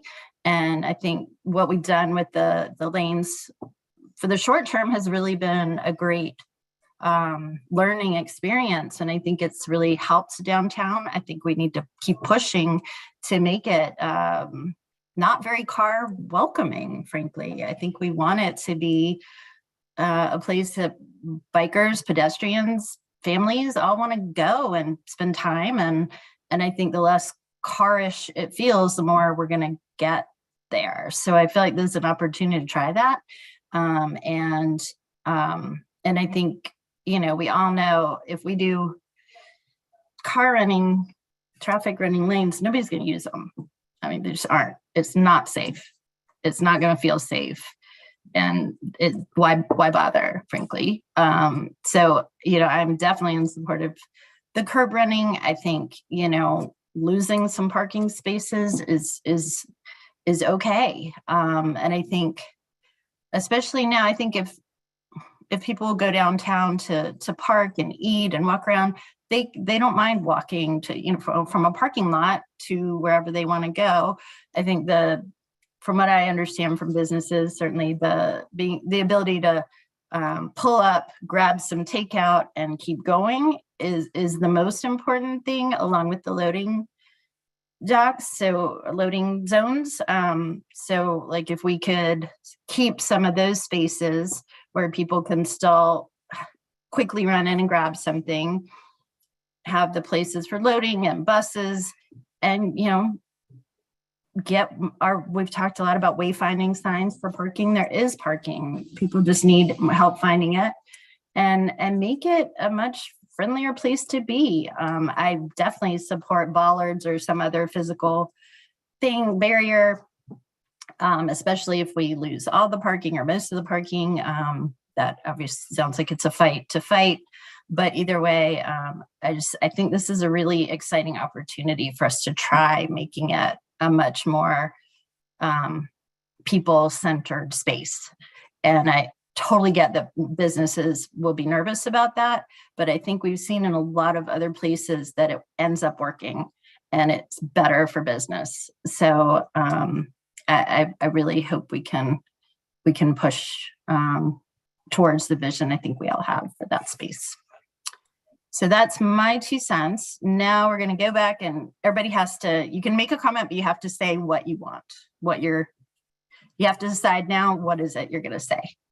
Michael, go. So you're not going to like my answer, or perhaps non-answer. I don't always color inside the lines. No. But I want the curb running bike lanes. But my primary concern is safety. And if I heard Scott correct, and so what Scott has so far told us is that if we go with the curb running, in order to meet DOT concerns, we're likely to lose most of the parking on Franklin Street. And I'm fine with that in principle. That I have no problem with. But what Scott and Bergen have also said is by doing so, that removes the protection that we're all looking for the bike lanes, and NCDOT won't let us put in any substantive protection for the bike lane. So I'm all in favor of the bike lanes, the curb running bike lane, as long as there's some combination of cars and a physical barrier to protect people. But if we're just going to have an impression of a much wider road that will facilitate people going faster, that will, I think, reduce safety rather than enhance it. So we really have to be thoughtful about this. If we can, find some combination of, not saying that we only going to have 10 parking spaces left on West Franklin Street, and DOT won't allow us to put any physical barriers there, then that, I believe, is a more dangerous solution than having traffic running. If we can retain more parking, and where we can't, we can put in some kind of physical barriers to maintain the integrity and the safety of the curb running, then that's what I want. So I don't know if that helps anybody, but those are my views. Well, and would, I understand the reason we're taking them out is for the sightlines, but can we, if we can't get the physical barriers, which I don't accept as a no, we just can't. I feel like we could find a way to somehow, I don't know. But like having loading zones and temporary, can that sort of serve the same purpose? Because it's not. I want what is safest, right? I know. We all do. We we all agree with you, Michael. I'm not going to put words. Curious as to what Scott or Bergen thinks is the safest.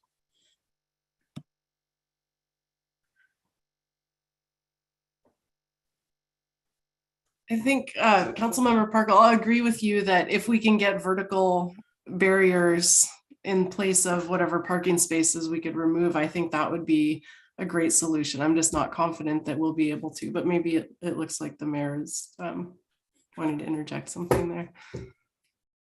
I was just going to say, if we go with the curb running and it gets striped that way, and then we take over the road, we can put the barriers in ourselves and we're already there. Then we don't have to redo the whole paint job and all that kind of thing. And we can play with it some more too. But I think the curb running is what we all think feels better for bicyclists and pedestrians. So let's go ahead and go with that mode and then come back out when we take it over and put our barriers out there and put our loading zones where we want, or move around some parking spaces at that point. But I think it kind of kills two birds with one stone to go for the safer model for the short run and the long run, and we can make those choices further down the path. Here. I think you ought to do a thumbs up and thumbs down, or we're going to talk ourselves for another 45 minutes here. Okay, I'm gonna let Jess talk and then we're gonna do that. I'm with you. Thank you. Yeah, I think I've been thinking the way Michael was, that I thought before today that I 100% supported curb running.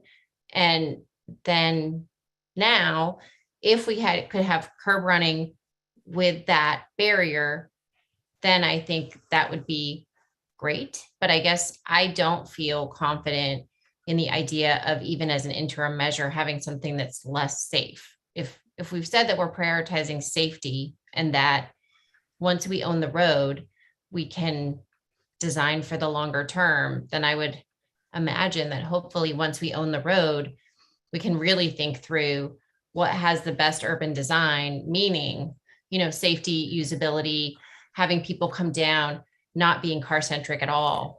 I don't think that the parking spaces are the biggest issue, but I do think that the businesses have said pretty clearly that not having any would be pretty bad for them right now. And things are not great for them right now anyway. So I think as an interim measure, I'm not feeling super confident that we should just get rid of all the parking spaces and then make the road basically functionally faster. Like, I want a road diet. I want it to be thinner and I want people going slower. And that to me is safer than potentially having the curb running bike lane without the barrier. I guess is what I've understood from and this again, this is probably the least confident I felt about something that we've been voting on in a while, because it feels, and not staff's fault at all, just that's just the way it is. But so I guess I'm going to say that if we can't have barriers, then I would support the traffic running bike lanes and as an interim measure. And then I would really strongly advocate that for the longer term, that we figure out how we do the curb running and make it all work together and have it be that, great downtown space. But I don't want to sacrifice safety in the short term either, because I think I don't want to make decisions that are overly emotional, but I do feel when people are killed, another person doesn't feel like a good sacrifice in order to have something short term, which isn't as safe. So thanks, Jess. Quick question. Do we have the power, or does this have to wait till we on the road to lower the speed limit? DOT has that power. You'd have to petition. But Plus, would- if it's I mean, functionally faster, then people will go faster, right? No matter The what. speed limit now is what, 25, right? I mean, it's 20. It's If 20. the speed limit is Is 20. it 20? Yeah, I don't know what you're gonna Oh. lower it to. It's 20 on both Rosemary and Franklin Street. lower to 5. Okay. All right. We need to move on, folks. Real quick. Amy has to talk. You have to give a vote. I'll be very Amy. quick and I will give a vote, I promise. My vote is for the curb running lanes. I think that especially if we look to those NACTO standards, since the 300-foot sight distance is not a regulatory requirement, I think we can justify it. I don't think we're going to lose 90% of the parking on Franklin Street. Currently DOT is fine with having lots of parking there. I think we will still keep it. And I think that it's much safer for those folks not being in that travel lane. So I'm curb running. Thank you. Okay, I'm gonna go around the boxes. So I'll just call you in the order I'm seeing you, except you keep moving. I understand now, Pam, why you say that. Camille, what is your vote? Your informal vote. We're not voting. 'Cause we don't vote. Right. My informal vote is for wait, let me preface it by saying, I've got to sneak this in there, that people do best when they have to change less. And so I'd like for us to start out as we'd like to continue. So my vote therefore is for the curb lane, with the hope that we can not, we can have as much barrier as possible between those, but I'm for curb lane. Okay, thank you. I'm getting mayor lessons from Pam here. Thumbs up and thumbs down. That's the way we should do this. We're not talking anymore. Okay, so curb running, I guess really it's curb running or not, and then figuring out all the other things we've talked about. So who's for curb running? Michael, that's not a vote. I see. That's the best I can do for you. 5. We've got 6 curb runnings and Ty. Ty is a thumbs up in the chat. Missed it. Thank you. Okay, 7.5 for curb running. Is that right? Did I count myself? And who's for not curb running? Balloon. 1.5 for not curb running. Okay, I think you've gotten the guidance. I think you hear that we really, really, really want some kind of physical barrier. We want to keep as many parking spots. We probably don't need 300 feet. And we look forward to what happens and wish you all the luck in the world. Thank you very much for your work on this. Thank you. Good night. Keep you posted. Thanks all. Thank you. All right, we're moving on to our second and final item, our funding. And I'll hand it over. Me again. Good evening again, everyone. Thank you for your thoughtful discussion already. I am going to be doing this presentation along with Amy. So if you'll give me a second to share my screen, make sure I share the right screen. All right. Can you guys now see a big blue and white slide with just a title across? Perfect. Thank you for that confirmation. So good evening yet again, Mayor and Council. I'm Sarah Polton still a Special Project Manager in the Manager's Office. Also joining me this evening, as always on ARPA, is Amy Olin, Director of Business Management. We are here this evening to provide you an update on the American Rescue Plan Act, or as we like to call it, ARPA, though you'll kind of see it a little bit of everything we found across jurisdictions. So here's what we plan to cover tonight. Note that we're not looking for a formal vote, as this is a work session, on any one aspect. Rather, we are hoping to get your input and thoughts on the feedback we've received from the engagement process, give an update on the ARPA final rule, and provide detail on next steps. Regarding the final rule, a full accounting is now available from the Treasury Department on the American Rescue Plan, and their summarized review is in your packet for some light reading. We have updated the town's website on Monday afternoon with the final rule additions, and there will be updated guidance available to our community partners when the application for them to apply for funding opens next week. just occurred to me, I should probably tell you what the final rule is for those that are not familiar with federal funding. Often when they first pass a piece of federal legislation, there is what's called an interim final rule, meaning this is the best guidance we have today, but tell us what you think. And then a final rule is then published that says, we've listened to your feedback, and these are the final guidelines that you have for the spending of the money. The good news about the final rule is that if anything that you've spent or done up until April 1st can either comply with the interim final rule or the final rule. So either way, we're covered, but I just wanted to make that note real quick, but that's the document that you might have seen in your packet. So here is a review with an update on where we are in the project schedule. As part of Let's Talk Town, and thank you, Mayor Pro Tem Stegman, for the announcement of Let's Talk Town continuing. It is continuing. Our next office hours will be Friday at the library. We have asked the community to do two things so far around ARPA. One is to rank the 5 ARPA eligible categories, and then the second is to give us any either general or specific project ideas that they have. The next step in our process is getting specific project ideas from community partners on how they would use ARPA money. I want to recognize Shanika Weeks, our DEI officer, and Sarah Vinas and her staff in the Affordable Housing and Community Connections Department, who have really helped me ensure that equity is woven into every part of this process. They've been amazing partners on this. I could not have done it without them. So let's talk town real quick. Here is a breakdown of what myself, an intern, and a small but mighty group of volunteers across departments were able to do in January, yesterday and today. I don't want to read this all to you because it's a huge long list, but as you can see, we've really been out in the community quite a bit. Office hours, no surprise, were a challenge. I think we've all learned during COVID, like, don't talk to strangers or get near anybody you don't know, even wearing a N95 mask and a town ID. And of course, the weather, having snow 3 weekends in a row, probably didn't help us either. But the conversations we did have were great ones. I have some great stories of amazing opportunities that we got to talk to people, and we did have people come find us for things that were on the calendar. So that's exciting.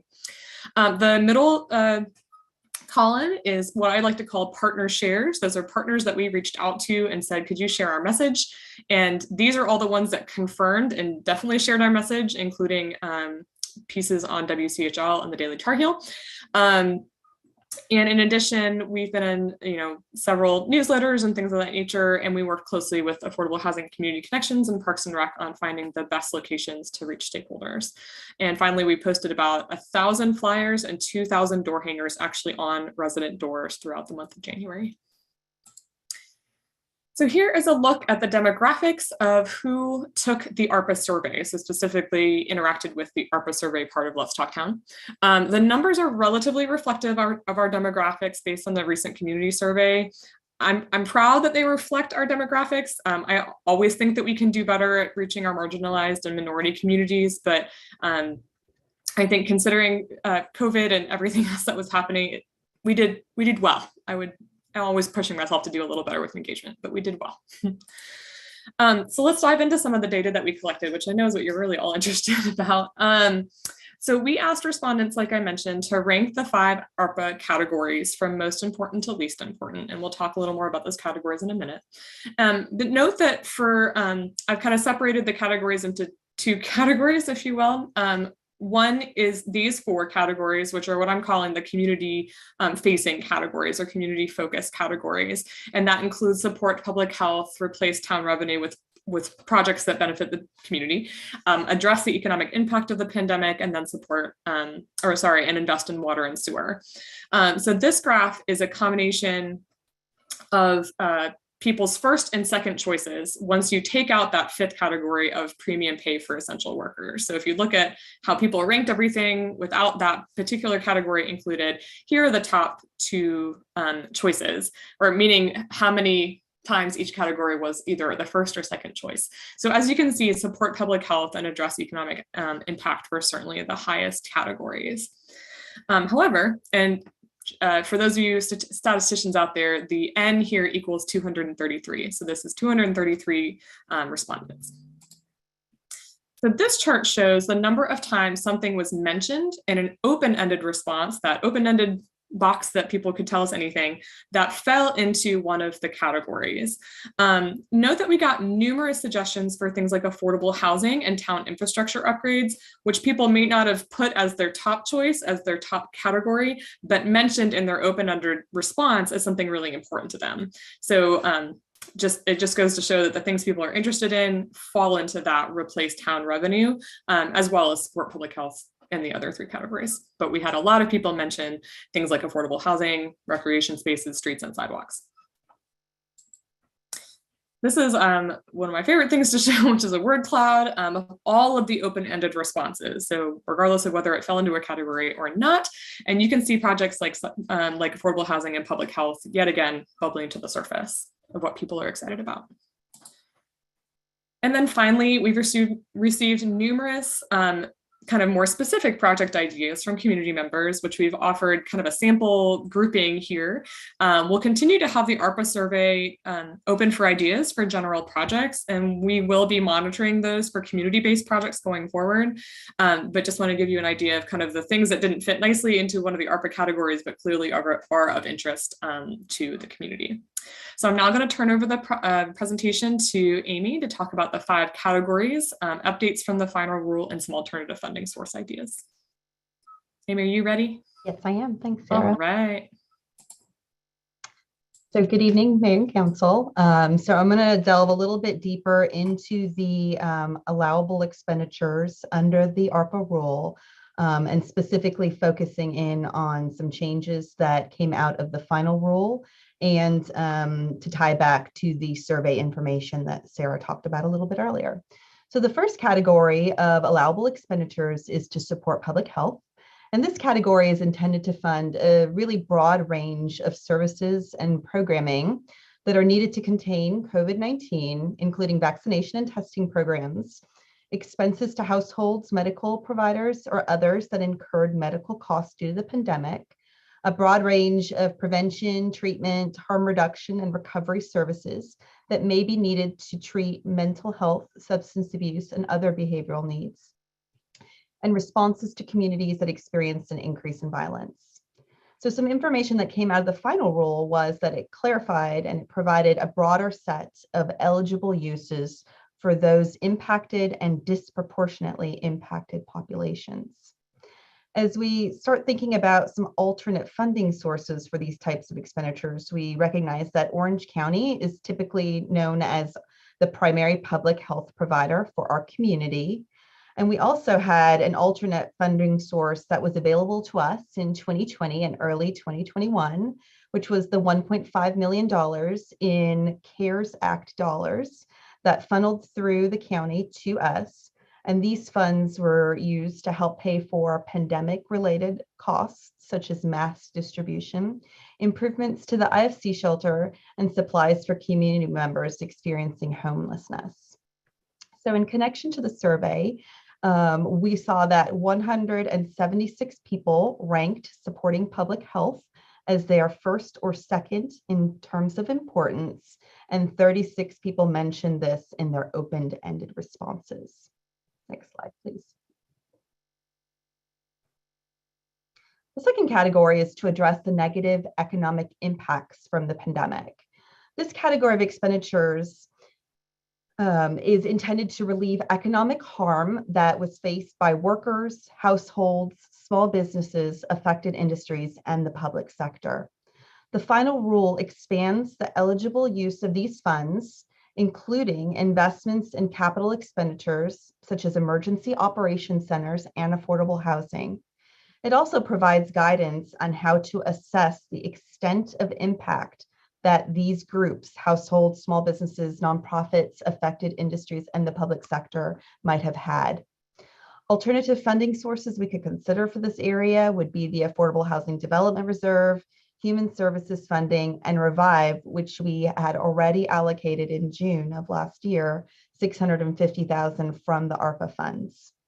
The survey rankings show that 156 people ranked this category, addressing the negative economic impacts, as their first or second in importance, and 19 people mentioned it in their open-ended responses. Next slide. So one of the biggest changes that the final rule offers governments is a standard allowance for revenue loss of $10 million, allowing recipients to select between the standard amount of revenue loss or to complete a full revenue loss calculation. You might remember that when we shared information in both September and at the December work session, we provided a calculation where we looked back at revenue loss, and it's not actual revenues that we had lost, but it was the growth rate, because we didn't see growth in many of the revenues that we would have experienced growth in. So we did a calculation, and for the calendar year 2020, we saw that the town lost the potential growth of 4.1 million.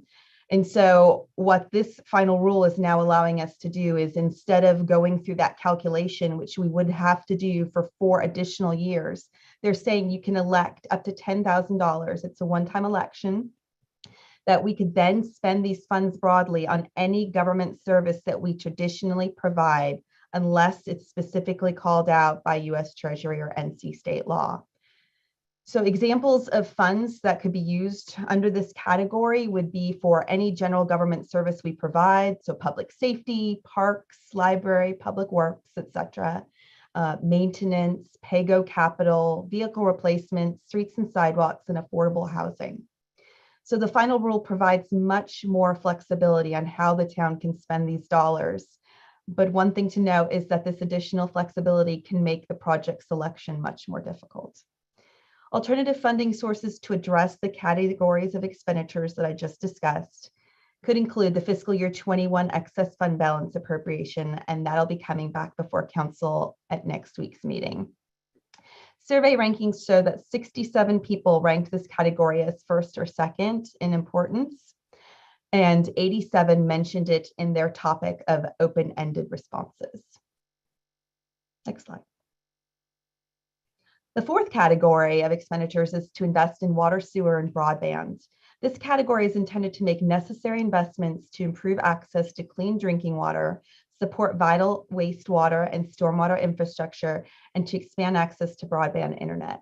The final rule expands the water and sewer project eligibility list and broadens eligible broadband investments, which need to note here that broadband investments are not allowed under North Carolina general statute. So although it is an eligible ARPA expenditure, we can't carry out any project under that grouping here in North Carolina.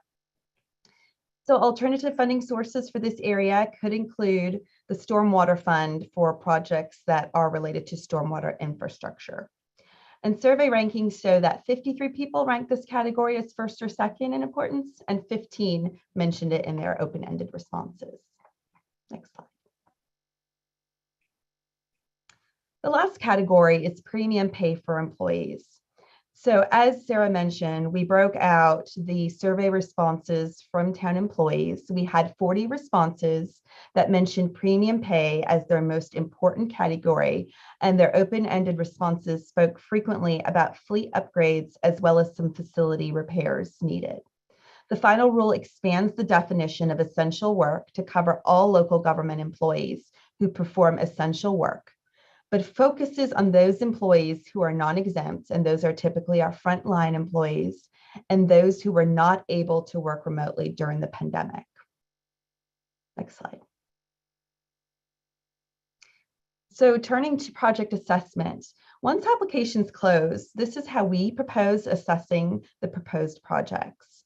The process will begin with staff who will collect all applications, and that'll come from those submitted internally, those submitted externally, and from our community project ideas. And they will be reviewed by staff for eligibility and equity. Next, the vetted projects will be passed to either a community member review team, and that'll be for the external projects and the community project ideas, or a town leadership team to prioritize town's operational needs. Both teams will apply an equity lens to proposed projects to ensure that we are directing as much of the funding as possible to the underserved community members and those that were most affected by the pandemic. External and internal projects will all be presented to council in May with the goal of having the list approved by end of June. Next slide. So this is how we're proposing that the external projects get reviewed.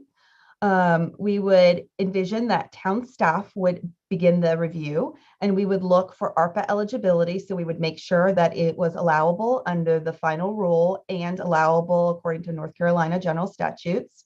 We would look for pandemic specificity, so to make sure that there was some pandemic related impact, and we would make sure that it meets the town's equity goals.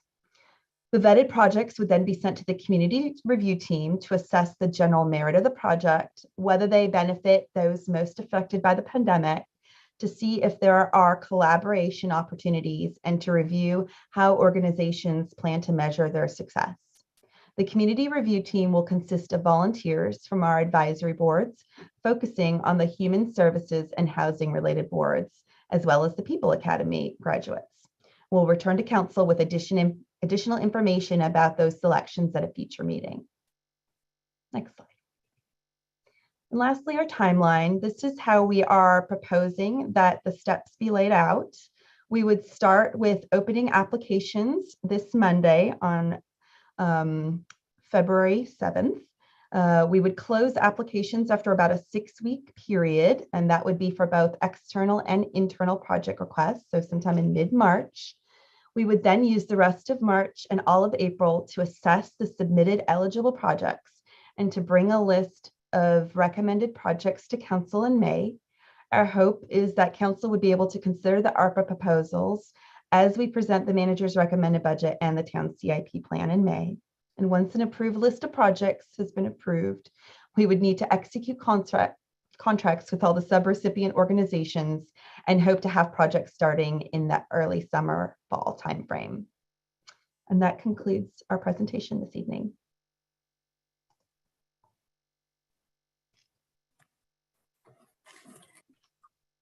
Thank you. So are there specific questions you have for us, or you just are looking for general feedback input?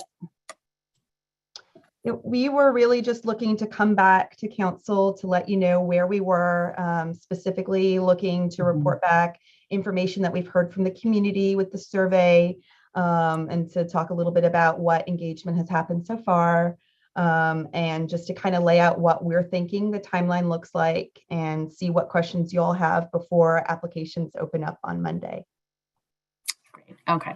So just thank you. This is a great presentation and we really appreciate the update, and sounds like just if we have questions or feedback. Cool. All right. I see Michael, and then I saw Adam, and then I saw Pam, and then I saw Camille, and then I saw Amy, and then I saw Jess. So everybody just go around. So yes, thank you for all this hard work, and I think it's coming along nicely, but I do have a few comments or questions about how we're approaching this. So one is, it seems like we're opening up like applications without any real guidelines or guide rails other than this is what ARPA allows. And it seems to me there ought to be some kind of prioritization or focus areas going into the process. You know, it is at least feasible that we'll get applications for $5 million projects. We'll get applications for $5,000 projects. And I don't know how we make sense of something like that. And so I think there needs to be some kind of, pre-sort or categories, major projects, minor projects, set up, make some initial allocation. If we've got this much money, we want to earmark X dollars for small, community-oriented projects. We want to have this much money for bigger things, but it seems like it's just going to be this sort of random flow of stuff. And I don't know how anybody, whether it's the town review people or a community, will make sense of it. And, somebody's going to come in with a $5 million project. Well, what do you do with that? It uses up all the money. So I think before we're ready to accept applications, there's a little bit more work that needs to be done in helping us think through, what we're asking people to apply for, and some sense of how we intend to spread the money around rather than just react to whatever shows up. I think that's really important. I think the other thing, then I think we ought to be thinking a little bit more upfront rather than waiting till we get stuff. What are the criteria we're going to use to review applications? Impact, who gets helped? I think we're getting a little bit ahead of ourselves and getting all these applications before we fully understand, how we're going to be organized, how we're going to review them, what the criteria are, and where we're getting the people to do those reviews. And then my last comment is, I think, your suggestion was primarily getting this community review group. And I don't know how many applications we'll get, whether one group will be sufficient, pulling from the advisory boards, but we know that we have historically a problem with our advisory boards, that they don't reflect our underserved communities and they don't reflect our minority population. So just pulling, it's the old saying, if you do what you've always done, you'll get what you've always gotten. And we really need to cast a wider net if we're trying to truly address the needs and aspirations of underrepresented populations. Pulling just from the advisory boards as they currently are constituted, I don't believe will get us there. So I think we need to think, about a different approach to how we get people to participate in the review process. So that's what I have for right now. Thanks. I can try and respond to the first piece of that. We actually, when we first started drafting this presentation, we had a couple of options. It was some different options that kind of put some funding recommendations. So this much for, what would fall under the revenue replacement, this much for internal projects, this much for external projects. And then the final rule came out and basically turned everything upside down with, now, because we can make that $10 million election and we received 10.6 million, it's in our best interest to make that $10 million election. That means that the funds are just a little bit more flexible in how we can use them.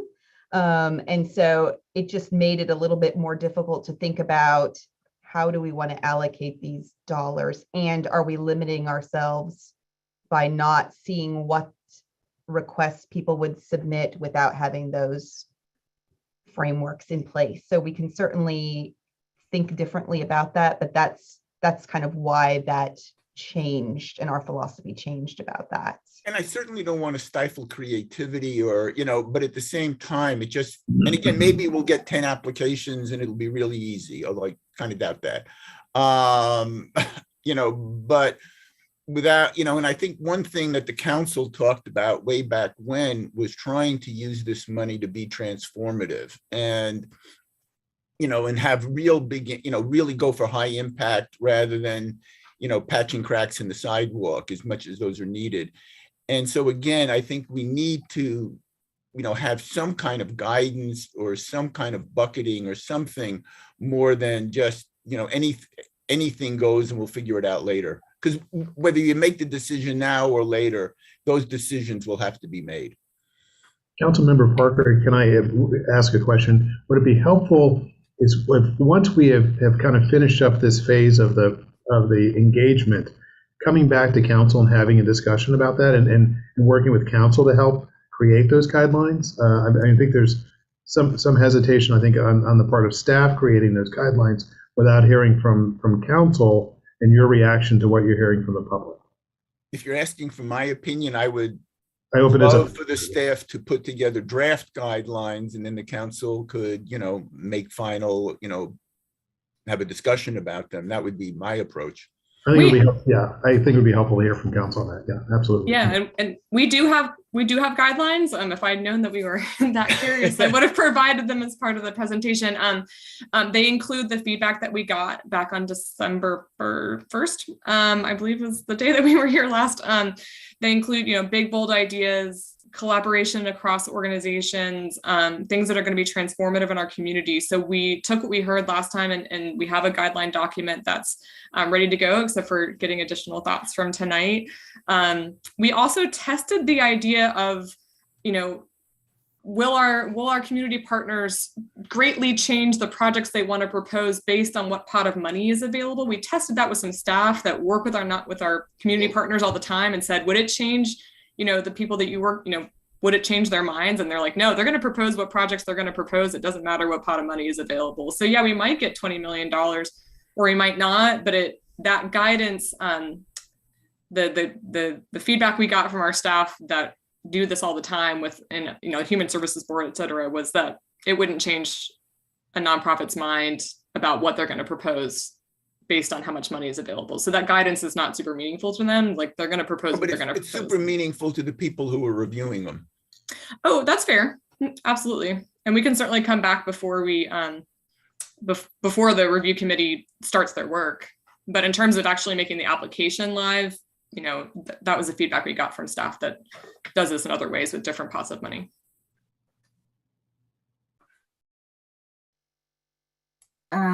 I don't remember who I said was next. So Paris, go. Great, thank you, Mayor Pro Tem. I'd like to echo a lot of Michael's sentiments. I really would like to see this as an opportunity for us to be transformative and not piecemealed. I would really like to communicate to our community stakeholders that collaboration is a great way for them to come together and be transformative. And I'm just thinking, with a lot of the feedback as it pertains to affordable housing, that our affordable housing community stakeholders come together and, present something to us as a group on how they can be transformative with this with this money. It's a really great opportunity to do that. Using our boards as a pool of folks to do this review is a no-go for me, for the reasons that Councilmember Parker stated. We don't have a diverse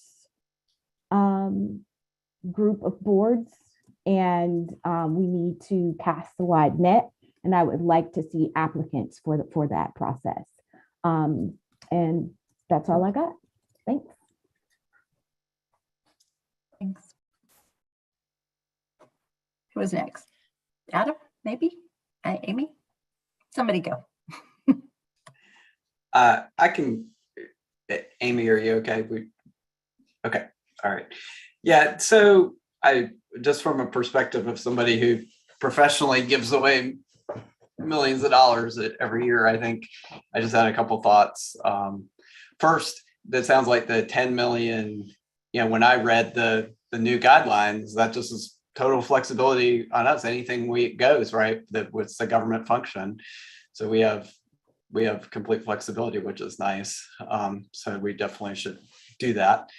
I think my two initial thoughts are from the discussion is first that I agree with Paris and Michael that you really don't want, or I wouldn't want to give out this money piecemeal. I think it's an opportunity to really recover and do some bigger things. And if we end up giving small amounts to lots of different groups, then that would be a missed opportunity, I think. And for example, just a couple meetings ago, our Parks Committee gave us a list of $12 million of needed upgrades and safety maintenance stuff. And that's just one, thing. And I'm not at all saying that that's where we should, spend all this money, but it's just indicative of it sounds like a lot, but it's not. And then the final thing I'll say is getting who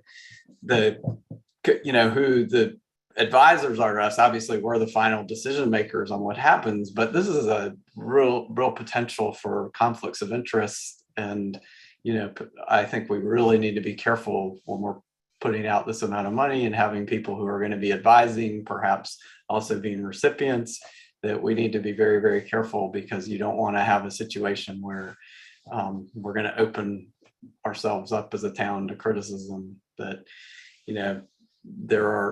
we have this big pot of money, then people are, it's going to people who are, involved in advising the town as to how to spend it. So I think we need to just keep all those things in mind. It sounds like you're doing a lot of those. I think I applaud the work so far. I think it's great that we're trying to, reach out so many places, and it just looks like we just need to have a little bit farther to go. Amy, I'll take charge again. Please go. Thank you. I like the idea of staff coming back and letting us talk about how to kind of more organize this process. I think Michael made a good point. I think we need to get some guardrails so people know what they're doing, so we know what we're doing. We have criteria, and I think it's going to be council's job to do that. I agree that some of this money should go for transformative projects, but some of it also is designed to help those who really got hurt the worst. I don't know what our current eviction situation is. I don't know what our current small business situation is. I know the Revive loans helped, but it wasn't that much money. I think there are places where if we set aside one group of funds for kind of smaller awards, I think we can do a lot of good kind of in the spirit with which this money is intended. So I'd like at least some of it to be available for that kind of funding. I agree that we need to make the community group broader than just the advisory boards, especially kind of focusing just on 2 boards, I think is kind of predetermining some outcomes about where funding will go. So I'd like it to be very broad. I would be also interested in a way that employees could join in and participate. I know that that's a little more complicated, but and if we're going to talk about what kind of, how COVID impacted town operations and the problems that we've seen there, those are the folks who understand them. That's not really transparent to the community at large. So again, maybe that's another kind of separate bucket where we say employees, we've got this piece of money. How do you think the best way to spend it is to make your jobs and better and what you do for the town work better? So I'd like to see them involved as well. I'm interested to see where council input on ideas is. Right now, we don't have really any way to get into the process. We start in the beginning, and I know you guys listen to us, but in terms of saying, wow, I would really, here are my top 5 priorities. This is where I would do it. Or if I were dreaming big, I would do this. And just in the flow charts I didn't see a place for us to do that. Now we get at the end of the process, we get to say, we're going to approve X, Y, and Z. But I kind of would like to be able to throw my ideas into the pool that gets reviewed. So, and I can do that if the answer is that we do it privately, that's fine. If the answer is that we do that as a council, but just think about that as well. And let's see. Oh, and when we talk about this process, are we planning, one question to get straight. So if we do the election where we don't have to itemize everything, that's 10 million. Does that mean we get $600,000 less funding, but we have lots more flexibility to spend it? No, it does. An extra to have. Yeah, it doesn't change the total award. We have the 10.668 million. So that's already determined. This 10 million just means that we have broader flexibility on that 10 million to use it for anything that we can legally carry out as a local government in North Carolina.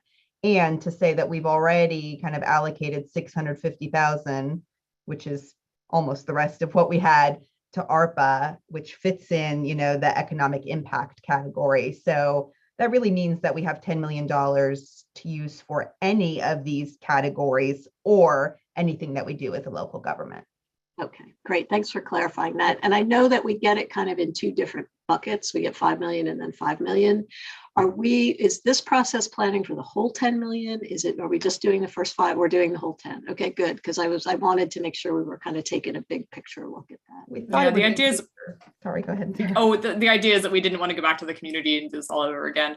That being said, we have heard some other communities say that they might come back in a year and say, okay, this is the money that's unspent for whatever reason. Any ideas for what to do with it? So there could be an option maybe for a small group, maybe council to look at it in a year. But yeah, we didn't want to task the community and especially our community partners to go through 2 different processes. So we're assuming that the second allotment will be here. It will be here before you vote on this, and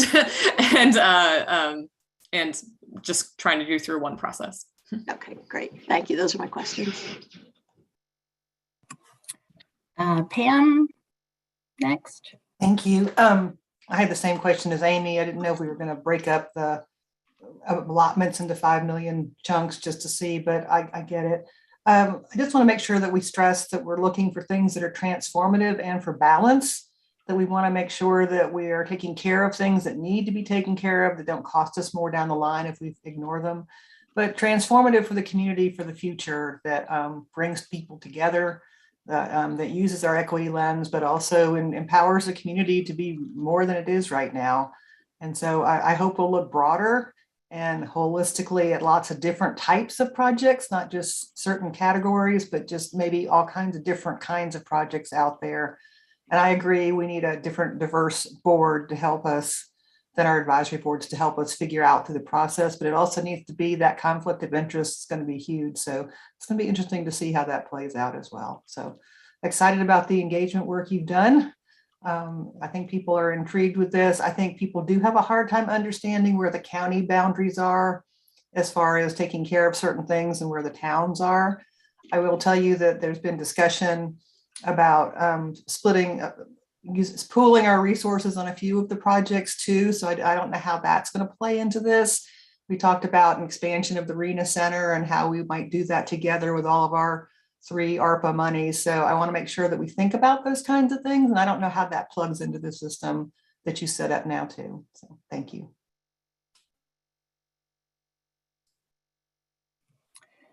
You said Jess and then Camille. Yeah, thank you. I agree with a lot of what's been said. I do think the council should probably help with putting some of the parameters in place. I think that would be a good idea before people start putting in applications. I think we do need to give some additional direction to applicants about kind of what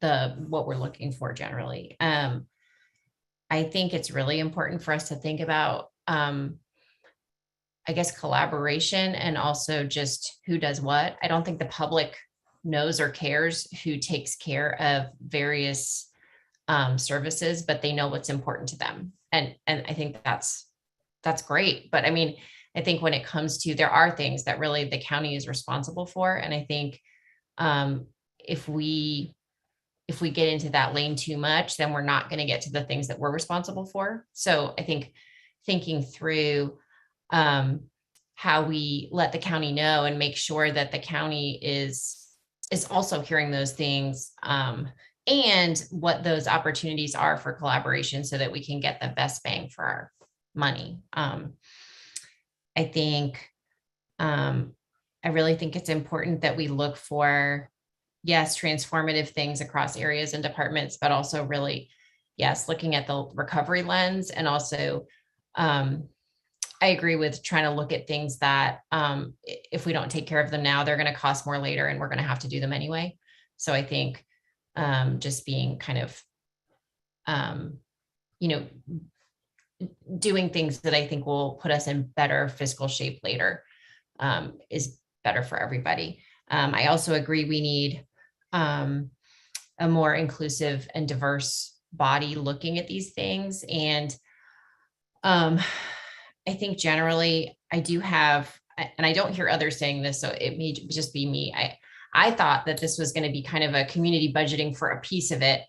And that it wasn't necessarily going to be that the community was really evaluating all of them. But I think if, with it being the case that the community is kind of going to be looking at these things, or that we're going to have this group, I think we need to make sure that they have a bigger picture sense of where we're trying to go with our strategic budgeting, with our 5-year budgeting, and just make sure that they have enough information so that they can give us some good guidance before it comes back to council. And I didn't mean to say that they were deciding, but that they are evaluating. Is that fair?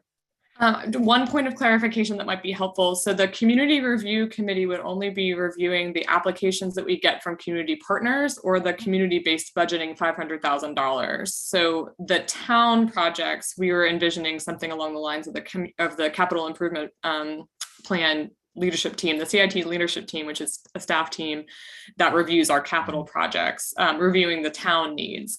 So the community review team would only be looking at the community projects. I didn't get that. So that's really helpful to me. Okay. And so I think, again, that conflict of interest is also going to be incredibly important. Just I don't think that folks would intentionally cross that line, but I think just making sure optics can be reality sometimes on that. So just making sure we're really careful. And I would too like to see where a council comes into the process before the end, because I think sometimes if we're just doing an up or down vote without being able to kind of have some impact on the process before then, it's really hard to just say yay or nay. But I do like, I especially like now that I understand the process better. So I guess so that's helpful. But yeah, thank you. Thank you. I want to make sure I understood something, and people have spoken to it, I believe. When you talked with your colleagues, with your fellow staff, and you said, will the nonprofits care about what was the parameters you were asking them if they cared about? Yeah, so what we were testing is what kind of guidance is going to be meaningful to them or affect what types of projects or the size of projects that they propose to use the ARPA money for. And my question is, well, is it helpful for them to know the size of the pot of money that will be put aside for community projects versus town projects, or will they propose whatever projects they want regardless of the size of the pot of money? And the feedback I got from staff is that, if a nonprofit is looking at this, looking at the town, knows that this funding is available, they're going to propose what project they can do and that they think is meaningful, and it won't matter how the pots of money are divided up in our guidance document to them. Okay, so as a fundraiser, as a nonprofit fundraiser, I can tell you, and there are others who are on this call, it does help to understand what my guidelines are. So it doesn't matter where it's coming from, but as much guidance that we can give to these applicants is extremely important, because it's very frustrating to go in and not know what I can ask for. Right. And it helps frame their ask. So not just the amount or where it's coming from. I don't think that, not just the amount that the full pot, but what ranges are you looking for? If we can specify that, is extremely helpful. And then eligibility. Who is eligible? If they received funding prior assistance, from the federal government, are they eligible for this? If they received prior assistance from the state, are they eligible for this? Being clear on that. I know that several people were in a meeting with the chamber a week or two ago, and it was frustrating for them because what they were led to believe they were qualified for turned out no. So I want to make sure that we're clear up front about who is eligible.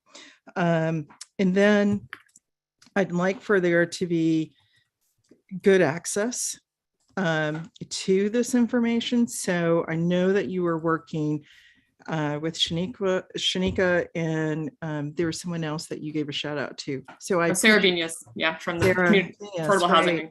Yeah. Right. So that we are making sure that it's available, that it's accessible, and then any assistance that we can provide in the completion of these applications. Not everybody has the same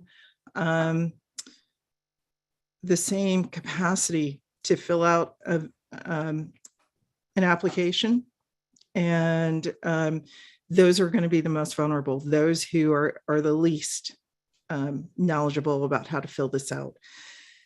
I agree with everyone else that we need to go beyond the boards, the advisory boards. I appreciate our advisory boards, but I think we need to, as everyone else has said, make sure that this group who's going to help us make these decisions represent our community fully. And then that is it. Thank you. Thanks, Camille. I think everybody's, Paris, did you have a comment? Please go ahead. Thank you, Mayor Pro Tem. And thank you, Councilmember Barry. Your last point is really important when we're thinking about, nonprofit organizations. Not everyone is on the same equal footing. And I think that's really important when we're thinking about the review process and if there are scorecards and stuff like that.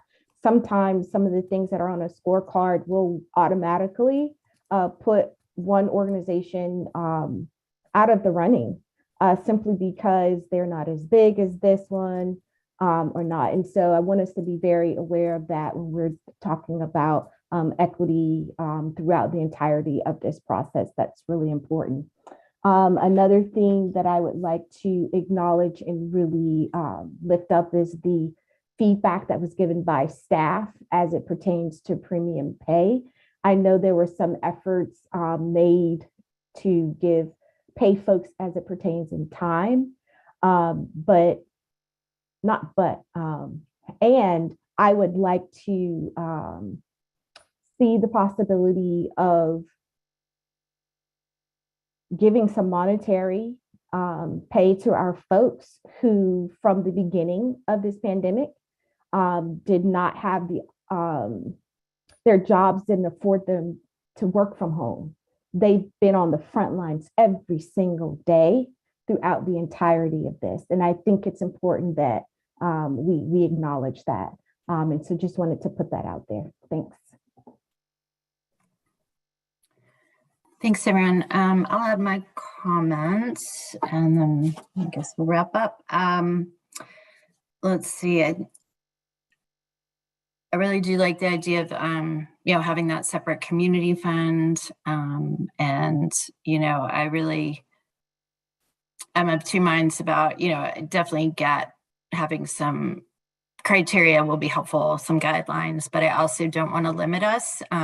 We're asking to hear from the most impacted in the community, and we don't want to assume we know what they need or what's most important to them. So I don't want to put too many limits on it, so that we're not hearing from folks what their needs are.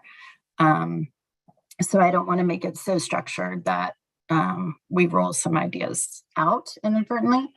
I also want to make sure that the $10 million election is great. And I know that helps us in a lot of ways in terms of flexibility and reporting, and that's all good. I want to make sure though, I don't want to speak for everybody, certainly for myself, that we still make sure we're guided by serving and supporting and helping those most impacted, even if we could do more different things with it. That I think certainly for me, and I assume for others, that is still we want that to be our sort of guiding principle.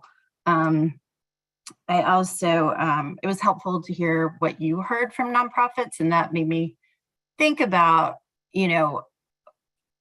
I agree with those who are saying we want transformative, we want these big, bold ideas, but also recognizing our nonprofits have limited capacity and they have projects, they are fully booked with what's in front of them. So we may need to adjust our expectations that, the affordable housing partners may not be able to just add a big new project because they've got a bunch of projects they're fully booked on for years. And that these funds have to be spent within a couple of years, I believe. So a new housing project may not be feasible with this money for something that's not already in the works, knowing how long that takes to get those kind of things done. So that's just more of a reminder, I think, for us about, the capacity, and that they've been working in the same way so many have under the last couple of years of stretched capacity and all of the extra stressors. And because of that, I also, and I know you all are sensitive to this as well, but making sure the application is not too onerous and user friendly. And Sarah's like, yes, we're on it. Great. And I think that's already been said, but for however we end up with the review committees of the community and staff, whoever that is, having some kind of scoring matrix, I think is probably really helpful to, I think one of the challenges with being local politics and, there is a lot of intersection between people's roles and work and personal and life, and we're all on boards, and it can be hard to completely avoid overlap. So certainly if we have a scoring matrix and some pretty kind of clear criteria, I think that'll help if there are kind of questions sometimes about conflicts of interest. I think that can help. So I think that's everything I had, and thank you very much. Karen, can I ask a quick question, please? You may. Thank you. Just, is there a mechanism, it occurred to me as I was listening, so not-for-profits will apply for money to do things. The town staff will propose certain things that they want to do. Is there a mechanism by which people in the community can make requests of projects that the town would then execute? So they're not going to do it, but they think that it's something the town should really do. I want to make sure we can accommodate those as well. That's what we have in mind for that $500,000. No, it could be more than that. I wouldn't cap it. And maybe it is more than that. I'm saying, but yes. I mean, it could, let's say. That's the bucket that's set aside for community ideas, is what they're saying, Michael. That's already in place. What you're suggesting is already in place. And it's a great idea. Good job. No, but it could be more than $500,000. Could be. Okay. Yeah, I think that's where I would want us to not be too limiting with our criteria that we shut down ideas. So I think a balance there is important. And also, one thing I forgot to say, I wanted to kind of just echo what Paris was saying about applying, an equity lens to the application process and all of those hoops that, we've been talking through that with some of the issues with the Human Services Advisory Board funding process. And I know Shanika's been working on those, so she's very familiar. So just making sure we're not replicating any of those inadvertently, and you're on it. I apologize for nodding. I'm such a bad nodder, but yeah, Shanika and Jackie Thompson have, we call it homework club. We sit in a room together for an hour a week and kind of go through the issues that we're both having and work through a worksheet that Shanika has given us, the REAL toolkit, which is a racial equity and something L toolkit. I'm so in the weeds on it at this point, but yeah, I hear you loud and clear. It is equity and access to this application is highly, highly important to this process. Great. Absolutely. Thank you. Okay, Michael, is that a new hand or is that the old hand? It's the old hand. Okay. Okay, do you have what you need from us? Great. Okay. So that is that. And we have a few minutes left. So we do have a few minutes if there are any comments from our small public in attendance. Feel free to raise your hand if you'd like to make a comment. I'll give a moment in case anyone raises their hand of our 12 attendees.